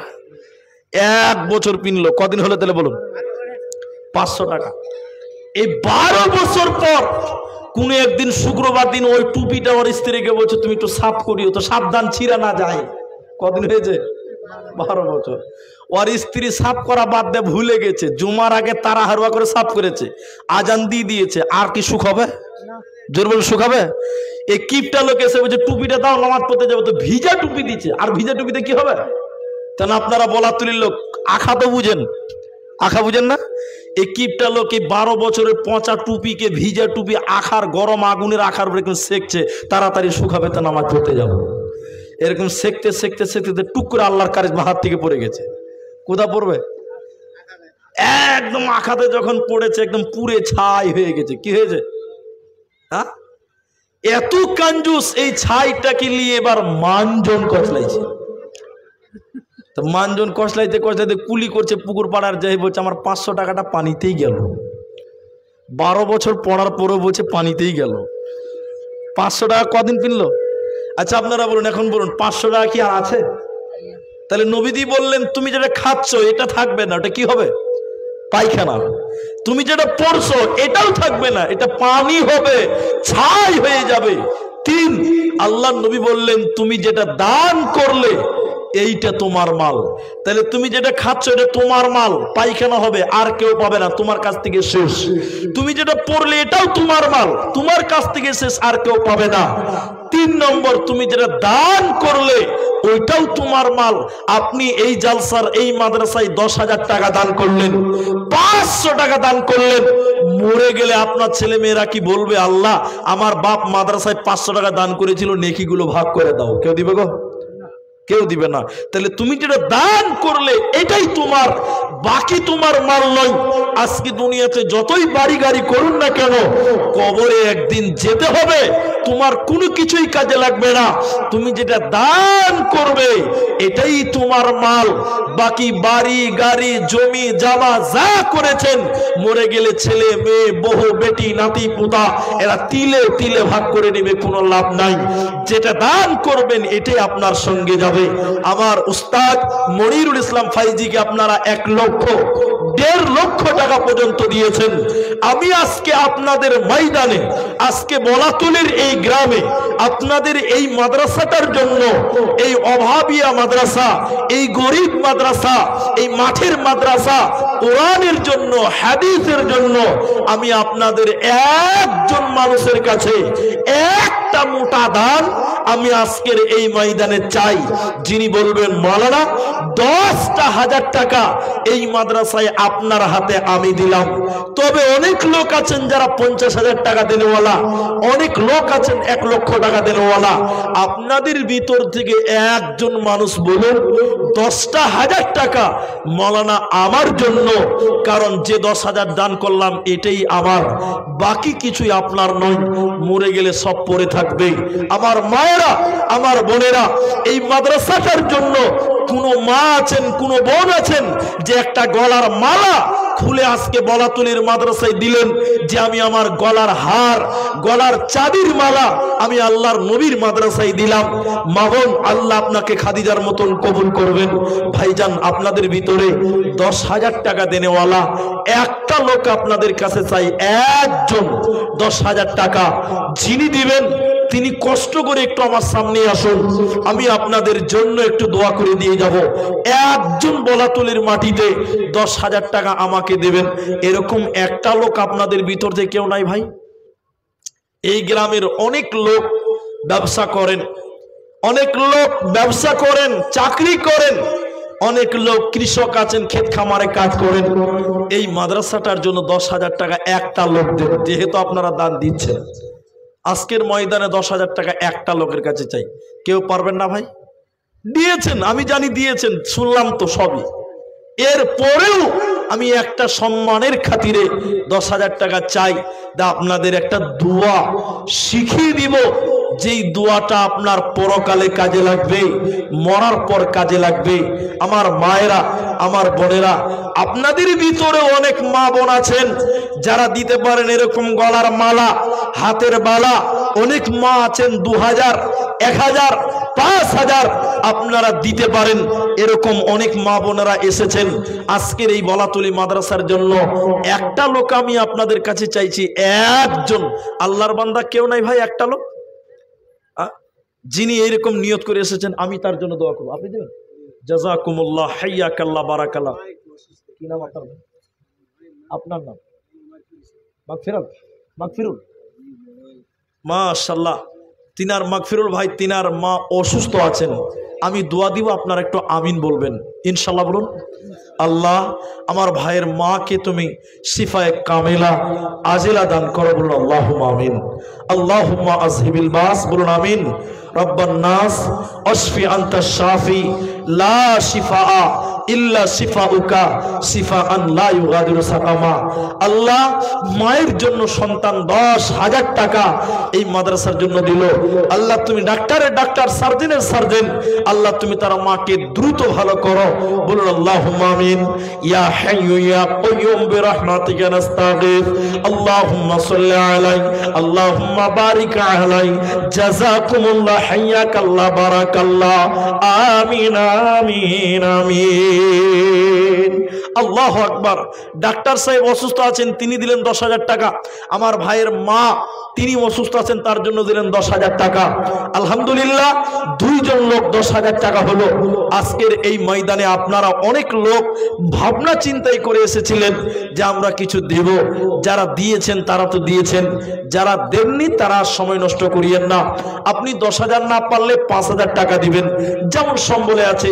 এই দেখেন মায়েদের ভিতর থেকে একখানা গলার মালা খুলে দিয়েছে। নারায়ে তাকবীর। আল্লাহুম্মা আমিন। আল্লাহুম্মা সাল্লি আলাইহিন্না, আল্লাহুম্মা বারিক আলাইহিন্না। একখানা গলার মালা এখানে দানিল, এই দান আল্লাহ তুমি করো গো কবুল। দোয়া দিব কত, এই দানিকে দিও বল্লা তোমার মনের মতো। কেউ গলার মালা দিল, কেউ রূপার গলা দান, এই গয়না দান, এই দান কবুল করো তুমি দয়াবান। আল্লাহ তুমি তাদের কাম আল্লাহ শরীর স্বাস্থ্য ভালো রাখিবে, মরার পর জান্নাতে ঠিকানা বানাবে। আমি দোয়া করে কত জন্নতে তাহার গুনাহ খাতা মাফ করো তুমি পরওয়ার। আমিন আমিন আমিন। সাজাইয়া গোজাইয়া দে মোরে সজনী তোরা, সাজাইয়া গুজাইয়া দে মোরে,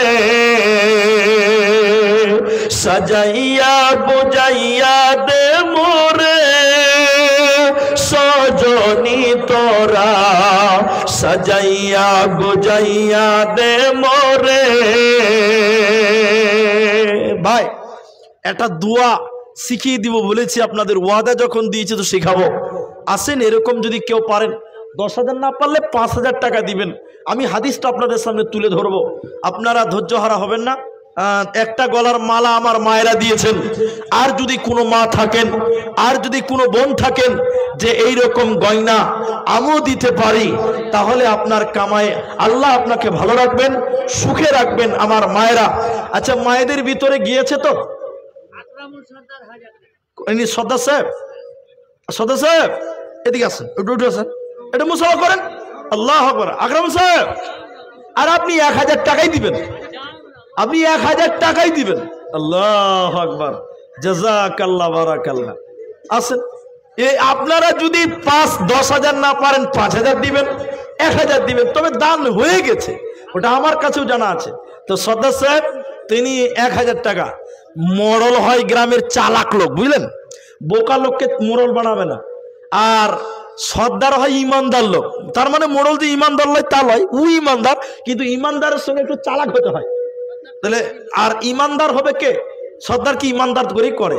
তো বয়স হয়ে গেছে, তো নানা খেদমত করছে সমাজের, গ্রামের। তিনি 1000 টাকা। তো সর্দার সাহেবের কাছে আর কিছু চাইতে পারবো কি? ডাবল করা যাবে কি? 1500? আল্লাহু আকবার। ঠিক আছে, জাযাকাল্লাহ, 1500 হয়ে গেছে। জাযাকুমুল্লাহ, হাইয়াকাল্লাহ, বারাকাল্লাহ। কি আছে? এমডি আইয়ুব আনসারি নাকি? তো আইয়ুব কে আছে? মোহাম্মদ আইয়ুব কে? আপনি? ও আসেন, আপনি উঠে আসেন, এটা আপনিও আসেন। আমি শেষের দিকে আপনাদের একটা দুয়া শিখাবো বলে বসিয়ে রেখেছি, একটু উঠে আসেন। বড়ই পাতা গরম জলে শুয়াইয়া মশারির তলে। কত করা যাবে? 10 10। এটা তো করা আছে তো, ভিতরে আরো কিছু আছে নাকি?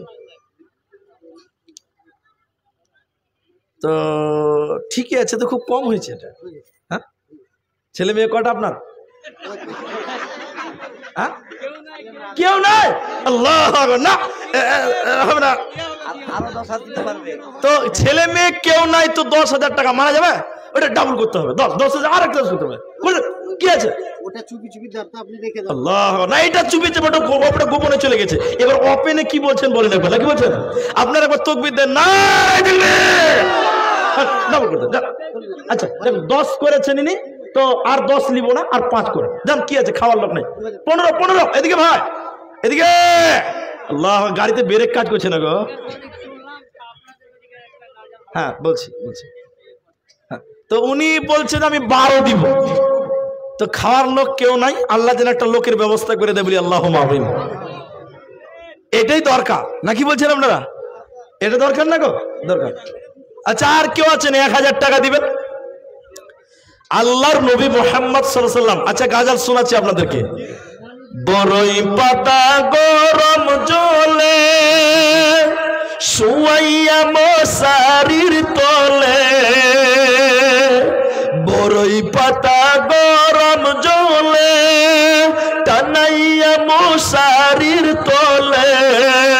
আতর গোলাপ মাখাইয়া দে রে সজনী তোমার, সাজাইয়া বুঝাইয়া দে মরে। দুঃখিত, আমি ভুলে গেছিলাম। এটা গুরুত্বপূর্ণ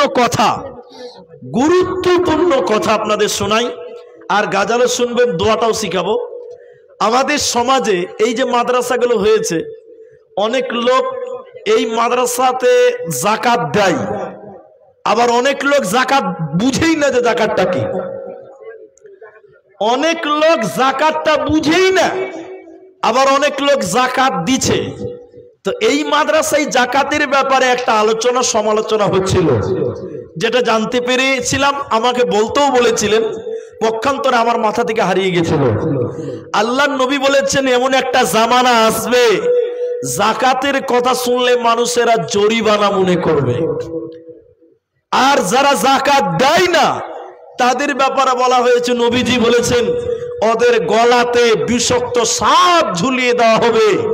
ওই সাপ তাদেরকে সবল মারবে আর বলবে আমি কে তুমি জানো? বলে তুমি কে?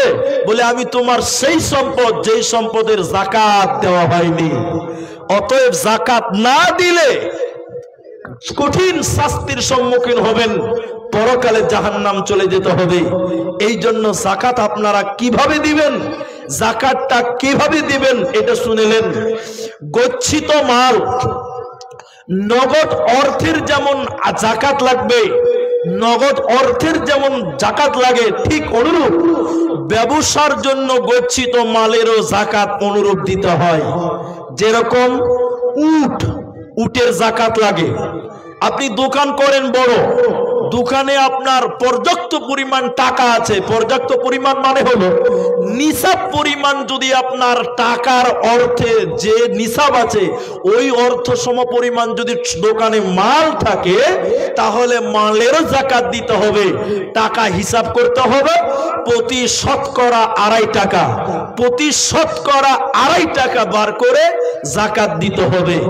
নিসাবটা কতটা?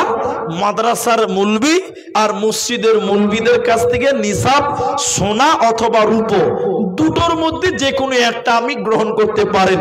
6.5 ভরি আপনার রূপা আর 52 আপনার চাঁদি, 52 ভরি চাঁদি, এই দুটি সমপরিমাণ আপনার এলাকার ইমাম এবং আলেমদের কাছ থেকে জেনে নেবেন যে আমার কাছে 6.5 ভরি সমপরিমাণ সোনা, বা সোনার যে দাম 6.5 ভরি অতটি টাকা আমার বাড়িতে আছে, মানে যাকাত আপনার উপরে ফরজ হয়ে গেছে।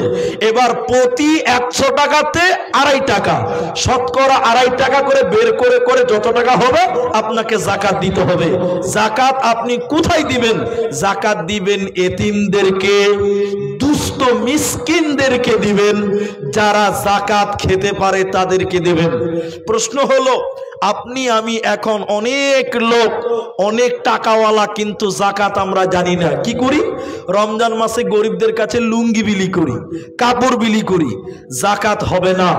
যাকাতের জন্য যেটা টাকা, টাকাই বিলি করতে হবে। যাকাতের মাল হলো গরিবের মাল, এতিমের মাল, মিসকিনের মাল। এই জন্য টাকা থেকে টাকা বের করে যাকাত দিতে হবে। গরিবকে কাপড় বিলি করলে যাকাত হবে না। তাহলে 52.5 ভরি রূপার যদি আপনি যান, তাহলে এবার বাজারে জিজ্ঞাসা করুন দোকানের কাছে 52.5 ভরি রূপার দাম কত? রূপার দাম কত? সে দোকানি এবার বলে দিবে আপনাকে এত, জয় টাকাই হোক। এবার দেখেন যে আপনার কাছে অতটি টাকা আছে কিনা, 1 বছর পেরোলো কিনা। অতটি টাকা 1 বছর হতে হবে। 1 বছর যখন হয়ে যাবে আপনার উপরে যাকাত ফরজ। হয় আপনি সোনার দিকে যাবেন, নাহলে রূপো, দুটোকেই নিসাব হিসেবে শরীয়তে গ্রহণ করা হয়েছে। অতএব হয় সোনার হিসাবে যাবেন, না হলে রূপোর হিসাবে যাবেন। যেটা নিতে পারেন আপনার দ্বারা যেটা সহজ হবে নেন।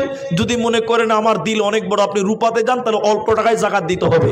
আর যদি সোনার দিকে যান, তাহলে টাকার অ্যামাউন্টটা অনেকটা বড় হয়। আল্লাহ আমাদের বুঝার। যাকাত মাদ্রাসায় যদি এতিম বাচ্চা থাকে মাদ্রাসায় দেবেন। যাকাত এতিমরা খাক, অসুবিধা নাই। তবে হ্যাঁ, যদি দেখেন মাদ্রাসায় ধনীর দোলালু, ধনীর বাচ্চারা পড়াশোনা করে, তো ধনী মানুষ তার যাকাত খেতে পারবে না। ধনী মানুষ কি যাকাত খাবে?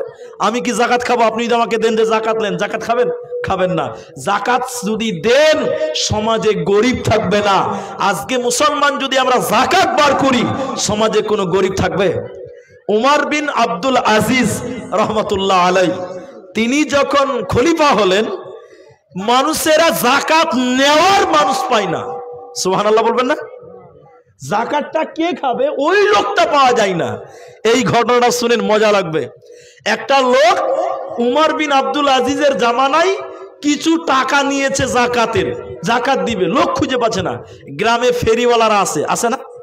তো ওই লোকটা 3000 4000 দিনার নিয়ে বা দিরহাম নিয়ে গ্রামে গ্রামে বলছে, যাকাত লিবে জি, যাকাত, যাকাত লিবে জি, যাকাত। তো যাকাত খাওয়ার মানুষই নাই। সুবহানাল্লাহ বলুন। মানে কতটা উন্নতি হয়েছে তারা। লোকটা 3-4 বেশ কিছুদিন পরে ঘুরতে ঘুরতে বিরাট মরুভূমিতে পার হচ্ছে। মরুভূমির মাঝখানে একটা গাছ পেল। দুপুরবেলা গাছের তলে রোদের টাইমে বসে বসে চিন্তা করছে, হারে এই 3000 টাকা দিনার, 3000 টাকা, এই টাকাটা কাকে দিব যে জানে শান্তি পাবো। এদিকে দেখেন বেচারা চিন্তা করতে করতে দেখছে ওই পারে পেছন দিক থেকে একটা লোক কালো ময়লা নোংরা জামা কাপড় পরে, হাব্বা জুব্বা পরে এসে গাছের তলে এসে এই যাকাত যে দিবে টাকা নিয়ে বেড়াচ্ছে। এই লোকটা ওই লোকটাকে দেখে ওর মনটা খুশি হয়ে গেছে, একটা গরিব মানুষ পেলাম। এই লোকটা ওই লোকটাকে গলায় ধরিয়ে বলছে, জাযাকাল্লাহ, হাইয়াকাল্লাহ, বারাকাল্লাহ, আল্লাহ আপনার ভালো করুক, আল্লাহ আপনার উন্নতি করুক, আল্লাহ আপনাকে ভালো রাখুক, আল্লাহ আপনাকে সুখে রাখুক। এ ভাই, আমার কাছে কিছু যাকাতের টাকা আছে, তুমি এত গরিব মানুষ, এই টাকাটা নিয়ে তুমি আমাকে উদ্ধার করো। লোকটা তখন বলছে, ভাই তুমি একলাই বলবে না, আমাকেও বলতে দিবে? বলে কেন? বলে তোমার কাছে কয় টাকা যাকাতের আছে? কইছে আমার কাছে 3000 টাকা আছে ভাই। আজকে 3 দিন দিকে ঘুরতে ঘুরতে খাসতে গেছি ভাই, যাকাত নেওয়ার লোকই খুঁজে পেছি না। তো তুমি এত গরিব মানুষ আছো, তুমি আমার 3000 টাকাটা লাও, যে তুমি আমাকে উদ্ধার করো। লোকটা বলছে, মিয়া 3 দিন ঘুরে এই অবস্থা, আমার কাছে 15,000 টাকা যাকাতের আছে। 15 দিন থেকে ঘুরতে ঘুরতে ঘুরতে ঘুরতে জামা কাপড় ময়লা হয়ে গেছে। সুবহানাল্লাহ বলো। যাকাত খাওয়ার লোকই নাই। তাহলে আজকেও যদি আমাদের ধনীরা, বড় লোকেরা, নিসাব পরিমাণ মালিকান যারা আছেন, তারা যদি যাকাত বার করে, সমাজে কোনো গরিব থাকবে? আপনাদের এই মালদা সুজাপুর আছে না, ওই সুজাপুর, এই বাইপাস সুজাপুর না, ওই সুজাপুর, সুজাপুরে এক বিশাল পয়সাওয়ালা, তার নামটা আমি বলবো না, এত পয়সা আছে, আল্লাহু আকবার। তো তিনি আমাকে বলছিলেন যে আমরা কোটি টাকা যাকাত দেই, কোটি কোটি টাকা আমাদের যাকাত দিতে হয়, কিন্তু যাকাত দিয়ে আমরা কোনো গরিবকে বড়লোক করতে পারি না। এটা কেন পারি না উনি বলছেন, আজকে আমরা যাকাতগুলো কি করি, যেমন ধরেন ফিতরা বা আর কিছু, যাকাতগুলো আমরা এক জায়গায় জমা করে দিলাম, সর্দারকে দিলাম বা মোড়লকে দিলাম, কি করলো, একটা ফকিরের টাকা 500 টাকা দিচ্ছে, ওকে 200 টাকা দিচ্ছে, ওকে 300 টাকা দিচ্ছে। একটা ফকিরকে 500 টাকা দিয়ে কোনদিন তার ভিক্ষা বন্ধ করা যাবে? তিনি আমাকে বলছিলেন আমরা যতটা বড় লোক আছি, আমরা যদি সবাই সঠিকভাবে যাকাত দেই, প্রতি বছর আমার মতন লোক প্রতি বছর 50টা ভিখারিকে ভিখারি রাস্তা বন্ধ করতে পারবে, পারবে না? ও যা যাকাত দেয়, ও যদি মনে করে আমি একটা লোককে 5000 টাকা দিয়ে একটা ছোট্ট দোকান, চায়ের দোকান করে দিব, তাহলে ওই লোকটা চায়ের দোকান করবে, ও আর যাকাত খাবে? পরের বছর যাকাত খাবে? তাহলে ইসলামিক অনুযায়ী মানুষেরা যদি যাকাত দেয়, তাহলে সমাজে কোনো গরিব থাকতে পারে না। আমাদের নবী 3 দিন পর্যন্ত খায় নাই, হযরত উমর 3 দিন পর্যন্ত খেতে পায়নি, কিন্তু তারা যাকাত নামে ফান্ড চালু করেছিল, যাকাত নামে একটা তহবিল চালু করেছিল। ওই যাকাতের বদৌলতে উমর, আবু বকর গেল, আবু বকর গেল, উমর গেলেন, উসমান গেলেন, আলী রাদিয়াল্লাহু তাআলা আনহুম, তিনারা চলে যাওয়ার পর উমর বিন আব্দুল আজিজের জামানাতে এত বড় লোক হলো, যাকাত খাওয়ার মানুষই পাওয়া গেল না। আরেকবার বলুন সুবহানাল্লাহ। তাহলে আমরা যাকাত যদি সঠিকভাবে আদায় করি, তাহলে আমাদের জাতি, আমাদের সমাজ উন্নত হবে, হবে না ভাই? আল্লাহ নবী বলেন ওয়াযাকাতু মাগরামান, যাকাতকে জরিমানা মনে করবে। এমন একটা জামানা আসবে রে, মানুষেরা যাকাত দিবে না, যাকাতকে জরিমানা মনে করবে। অতএব আপনাদেরকে বলতে চাই, মাদ্রাসা গরিব ছাত্ররা পড়াশোনা করে, মাদ্রাসাতে আপনি আপনার যাকাতটা দেন। তাহলে কি বুঝাতে পারলাম? লুঙ্গি বিলি করলে যাকাত হবে না, বুঝতে পারলেন? অনেক মানুষ রমজান মাসে লুঙ্গি বিলি করে, শাড়ি বিলি করে, যাকাত হবে না। আল্লাহ বলছেন যাকাতের মাল গরিবের মাল। তা আমি যদি কাপড় কিনে বিলি করে দিলাম, তাহলে গরিবের মালে আমার ক্ষমতা খাটবে? খাটবে না। অতএব যাকাত দিয়ে দিতে হবে। পরিশেষে আপনাদের একটা দোয়া শিখিয়ে দিব, আপনি শুনেন। আল্লাহর নবী বলছেন, সুবহানাল্লাহ বলবেন। আল্লাহর নবী বলেছেন, কেউ যদি দিনে 3 বার বলে আল্লাহ তুমি আমাকে জাহান্নাম দিও না, আল্লাহ তুমি আমাকে জাহান্নাম দিও না, আল্লাহ তুমি আমাকে জাহান্নাম দিও না, কমসে কম 3 বার, উপরে যত যান, তো নবী বলছেন জাহান্নাম তখন আল্লাহকে বলে, আল্লাহ তোমার এই বান্দা জাহান্নাম আসতে চাইছে না, তুমি তাকে জাহান্নাম দিও না। বলুন সুবহানাল্লাহ। জাহান্নাম আল্লাহকে বলবে। নবীজি বললেন কেউ যদি দিনে কমসে কম 3 বার বলে আল্লাহ তুমি আমাকে জান্নাত দাও, আল্লাহ তুমি আমাকে জান্নাত দাও, আল্লাহ তুমি আমাকে জান্নাত দাও, তো নবীজি বলেছেন জান্নাত তখন আল্লাহকে বলবেন, আল্লাহ তোমার এই বান্দাকে আমি জান্নাতে একটু জায়গা দিও। বলুন সুবহানাল্লাহ। তাহলে দিনে কবার? 3 বার, কমসে কম 3 বার, উপরে আরো যেতে পারে। কি বলবেন? এদিকে দেখেন কি বলবেন। তোমরা যদি জাহান্নাম থেকে আশ্রয় চাও, আল্লাহর নবী বললেন, কই এখানে আছে? আব্দুর রব 5000 টাকা সকালে দিবেন। আল্লাহুম্মা সাল্লি আলাইহি, শেষ, মাইক ফের বসে গেছে। আল্লাহ, আবার ঠিক আছে, আল্লাহুম্মা বারিক আলাইহি। আল্লাহর নবী বলছেন, মানে না মানলে হচ্ছে না, বুঝলেন? তো আল্লাহর নবী বলছেন দিনে 3 বার তুমি জান্নাত চাও, জান্নাত তোমাকে চাইবে। বলুন সুবহানাল্লাহ। কি চাইবেন জাহান্নাম থেকে? প্রতিদিন সকাল সন্ধ্যা বলুন আল্লাহুম্মা আজরিননি মিনান নার, জানা আছে এটা? এরপরে নামাজে বলবেন আল্লাহুম্মা ইন্নী আউযু বিকা মিন আযাবি জাহান্নাম। তাই নয়, জান্নাত চাইবেন। আল্লাহর নবী বলছেন তোমরা যদি চাও তো জান্নাতুল ফেরদাউস চাও। আল্লাহুম্মা ইন্নী আসআলুকাল জান্নাতুল ফেরদাউস, আল্লাহ তুমি আমাকে জান্নাতুল ফেরদাউস দাও। আসেন ভাই, কি নাম? কি নাম আপনার? হ্যাঁ, রমজান আলী। এই মাদ্রাসার সদস্য, মাশাআল্লাহ। কি কাজ করেন? মুদিখানা, মাশাআল্লাহ। ছেলে মেয়ে কটা? 3টে ছেলে। ঠিকই আছে, 3টে ছেলে আর স্বামী স্ত্রী 2 জন। কজন হলো? 5 জন। 2000 টাকা করে বললে কত হবে? 10,000 হবে না? 10,000 আশা করছিলাম আমরা, তো ওটা হয়ে যাবে ইনশাল্লাহ। যান করে দেন, আলহামদুলিল্লাহ। ওটা দিয়ে দিয়েছেন 10,000 টাকা, গাইটা তো ওটা করে দেন, 10 করে দেন, 10 আল্লাহ 10 উনি বলছেন 10 করতে পারবেন আপনি। কি আছে রমজান ভাই, সামনে আপনাদের মাদ্রাসা, গরিব মাদ্রাসা, আলহামদুলিল্লাহ, জাযাকাল্লাহ। আল্লাহ ছেলে মেয়েকে সুখে শান্তিতে মানুষ করো, বলি আল্লাহুম্মা আমিন, আল্লাহুম্মা আমিন। আল্লাহ ছেলে মেয়ের জ্ঞান বুদ্ধি বাড়িয়ে দাও, পরিবারের সুখ শান্তি দাও আল্লাহ গো। রমজান আল্লাহ তোমার বান্দা 10,000 টাকা দান কবুল করো, বাক সুবহান। দোয়া দিব কত দানিকে দিয়ে বলো তোমার মনের মতো। আল্লাহ গো শামসি থেকে একজন দিয়েছে 500 টাকা দান কবুল করে নাও তুমি, বাক সুবহান। দোয়া দিব কত দানিকে দিয়ে বলো তোমার মনের মতো। আমিন আমিন আমিন, মাশাআল্লাহ। তাহলে মায়েদের কাছ থেকে একটা মাত্র গলার মালা পাওয়া গেছে। আপনারা যারা এখানে আছেন, শেষের বেলায় আপনাদেরকে বলি ভাই, 1,000 টাকা দিবেন, এরকম কেউ আছেন কি? 1,000 টাকা আমি দোয়া করে নেমে যাও। 1,000 টাকা এখন যদি না পারেন পরে দিবেন, 1,000 টাকা আর পারবেন না কেউ।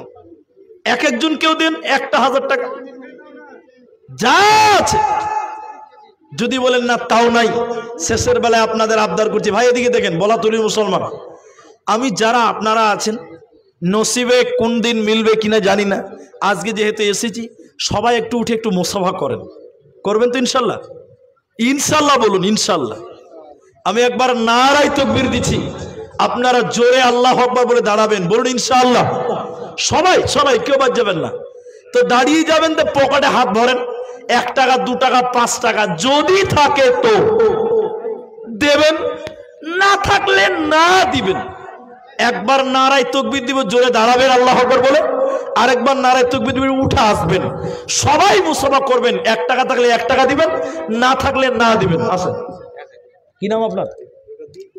কি নাম? কি নাম আপনার? হ্যাঁ, আসাদুল ইসলাম। তো আপনাকে দেখে তো 1,000 টাকা মানাইছে না গো,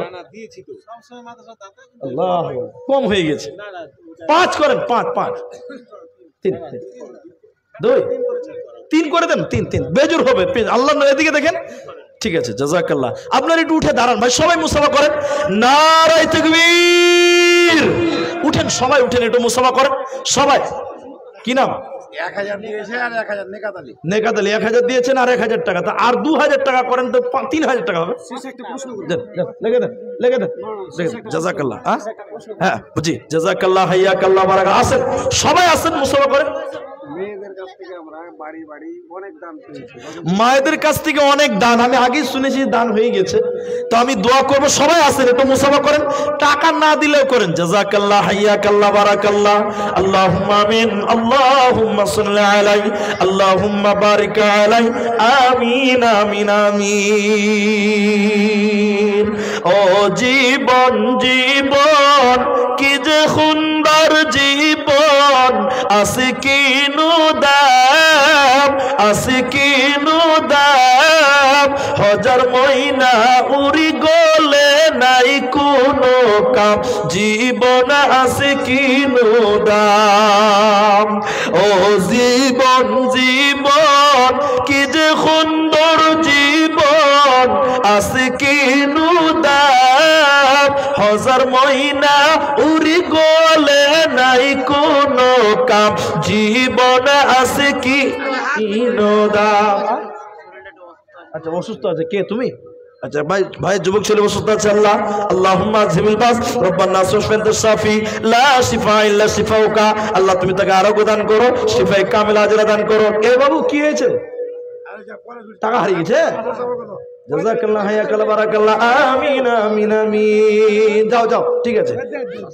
ইয়া রহমানুর রহিম, তুমি মাফ করো আমায়। কত আছে? মাশাআল্লাহ, 500 টাকা। আগে দিয়েছেন কিছু? হ্যাঁ, তুমি বিনে আর তো কভু ও পাই দেখি না। এ দেখেন, মায়েদের কাছ থেকে বেনামে আর একখানা মালা, নারায়ে তাকবীর। এ দেখেন, আরেক জোড়া মালা, এটা বেনামিতে। বেনামিতে দেখেন আরো এক জোড়া বালা, মায়েরা দুইটা মালা পেলাম, আর 2 জোড়া বালা নাই। আর কোনো মা যে আরেকটা মালা দিয়ে 3টা করব, 2 জোড়া মালা পেলাম। আর আপনার কিনে 2 জোড়া হাতের পলা। আছেন কোনো মা, আছেন কোনো বোন আরেকটা মালা দিবেন এমন কোন আল্লাহর বান্দা, এমন কোন আল্লাহর বান্দি? ইয়া রহমানুর রহিম তুমি মাফ করো আমায়, তুমি বিনে আর তো কভু উপায় দেখি না।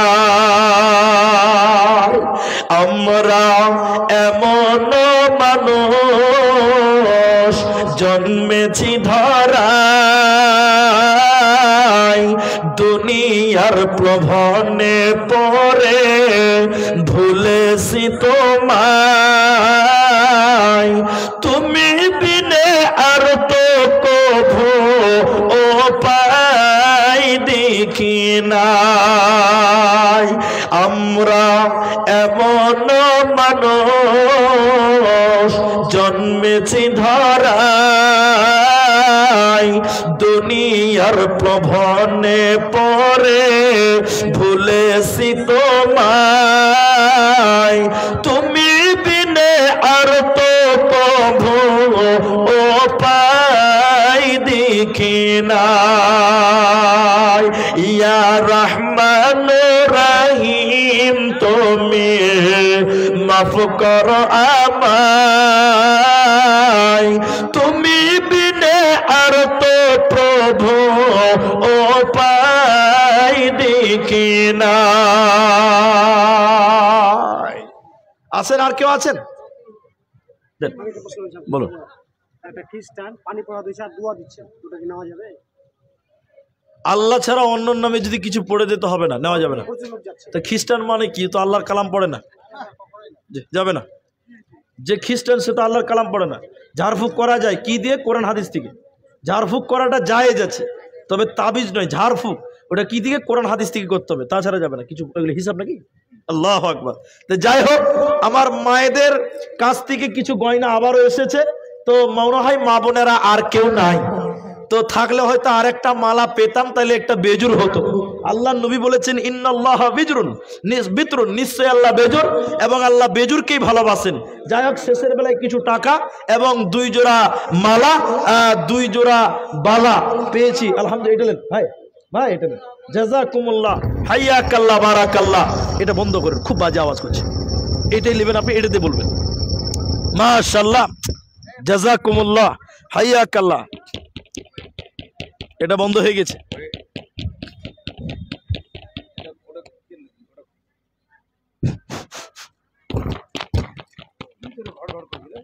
মাইক আজকে সাজাতে পারেনি ভাই, বক্তাদের দুর্নাম, বুঝলেন? এখানে সমস্যা। তো আমি শেষ করে দিচ্ছি, আপনারা এই শেষের বেলায় এটা আবার কিছু দান এসেছে, এটা মাশাআল্লাহ, জাযাকুমুল্লাহ, হাইয়াকাল্লাহ, বারাকাল্লাহ। পরিশেষে আল্লাহর কাছে দোয়া করি, আপনারা আমিন বলুন। আমাদের যারা মারা গেছে, আল্লাহ তুমি তাদের কবর শাস্তি মাফ করো, বলি আল্লাহুম্মা আমিন। ইলাহাল আলামিন, যারা অসুস্থ আছে তুমি শিফায়ে কামিলা আজেলা দান করো, বলি আল্লাহুম্মা আমিন। ইলাহাল আলামিন, এই মাদ্রাসা যারা কমিটি, আল্লাহ যারা খেদমত করছে, আল্লাহ তুমি তাদের খেদমত কবুল করো, বলি আল্লাহুম্মা আমিন। আল্লাহ এই মাদ্রাসার জন্য যারা শ্রম দিয়েছেন, মেহনত করেছেন, জলসার জন্য যারা পেরেশান, যারা মেহনত করলেন, আল্লাহ তুমি তাদেরকেও কবুল করো, আল্লাহুম্মা আমিন। হায়াত বাকি, তোফের মোলাকাত বাকি, জোড়া আছে, খুলছে না। আচ্ছা, জোড়া আছে, 3 নম্বর হয়ে গেছে স্যার। এই যে দেখেন 3 নম্বর জোড়া হয়ে গেল। 1 পিস পাঠিয়ে দিয়েছে, আর একটা হাত থেকে বেরোইছে না, বের হবে ইনশাল্লাহ। তো আর 2টা হলে তো 5টা হতো, তো সময় আমাদের সাথ দিল না। তো যাই হোক আমার মায়েরা, আপনাদের 3 জোড়া বালা পেলাম। আরো যদি কেউ দিতে চান, এখনো হিসাব চলবে, আপনারা স্টেজে দেন, আপনাদের জন্য দোয়া হবে ইনশাআল্লাহ তাআলা। তো 3 দিন পর আমরা টোটাল হিসাব করব, আর 3 দিন পর টোটাল হিসাব হবে। 3 দিনের মধ্যে যদি কেউ দেন, তাহলে আমি 2 মিনিট একটা কথা বলি। আল্লাহর নবীর কোন স্ত্রী আল্লাহর নবীকে জিজ্ঞাসা করলেন, আল্লাহ নবী, কিয়ামতের দিন সর্বপ্রথম আপনার সঙ্গে দিদার হবে কার? তো নবী বললেন, যার হাত লম্বা তার। তো আম্মা জান আয়েশা ছোট ছিল, বুঝতে একটু কম ছিল, মানুষ যেরকম বয়স বুদ্ধি যেরকম। এবার ও আর বুঝতে পারলো না যে হাত লম্বা মানে কি। আম্মা জান আইসা একটা লাঠি নিয়ে অন্য অন্য স্ত্রীদের হাত মাপছে, দেখি কার হাত লম্বা। তো মাপতে মাপতে দেখা গেল যে বিবি সাউদা রাদিয়াল্লাহু আনহা তিনার হাতটা লম্বা। তো আম্মা জান আয়েশার মনটা খারাপ হয়ে গেল, আমি নবীকে এত ভালোবাসি, আমার সঙ্গে দেখা হবে না, সাউদার সঙ্গে হবে। আসলে হাত লম্বা মানে কি আমার মায়েরা আয়েশা সেটা বুঝতে পারে না। হাদিসটা কি শুনেন, এ হাদিস বর্ণনাকারিনী হযরতে আয়েশা। কোন বিবি নবীজিকে করিলে জিজ্ঞাসা, ওগো নবী তোমার সাথে দেখা হবে কার? নবী বলেন দুনিয়াতে হাত লম্বা যার। আয়েশা বলেন এই কথা যখন শুনিলাম কানেতে, কাঠখণ্ড লয়ে হাতে লাগিলাম মাপিতে। দেখিতে পাইলাম বিবি সাউদার হাতে লম্বাওয়ালি, আমার ওগো মুখে তবে পড়ে গেল কালি। হাত লম্বার অর্থ পড়ে পারিলাম বুঝিতে, দান ধন করে যারা এই দুনিয়াতে। এই গ্রামের মানুষ শুনুন হাদিসটা বুখারীর, জৈনব আনন্দ আর আয়েশার মুখ ভারী। তাইলে যারা দান করে ওদের হাতটা লম্বা, তার সঙ্গে নবীর প্রথম দিদার হবে। আল্লাহ সকলকে কবুল করুন। ওয়া আখির দাওয়ানা আলহামদুলিল্লাহি রাব্বিল আলামিন। আসসালামু আলাইকুম ওয়া রাহমাতুল্লাহ। আসসালামু আলাইকুম। আমাদের আজকের এই মাদ্রাসাতুল ফালাহ জালসা আলহামদুলিল্লাহ খুব ভালোভাবে সুসম্পন্ন হলো। আজকে আমাদের এই জালসার টোটাল যা দান তা আপনাদের সামনে আমি ব্যক্ত করছি। টোটাল নগদ উঠেছে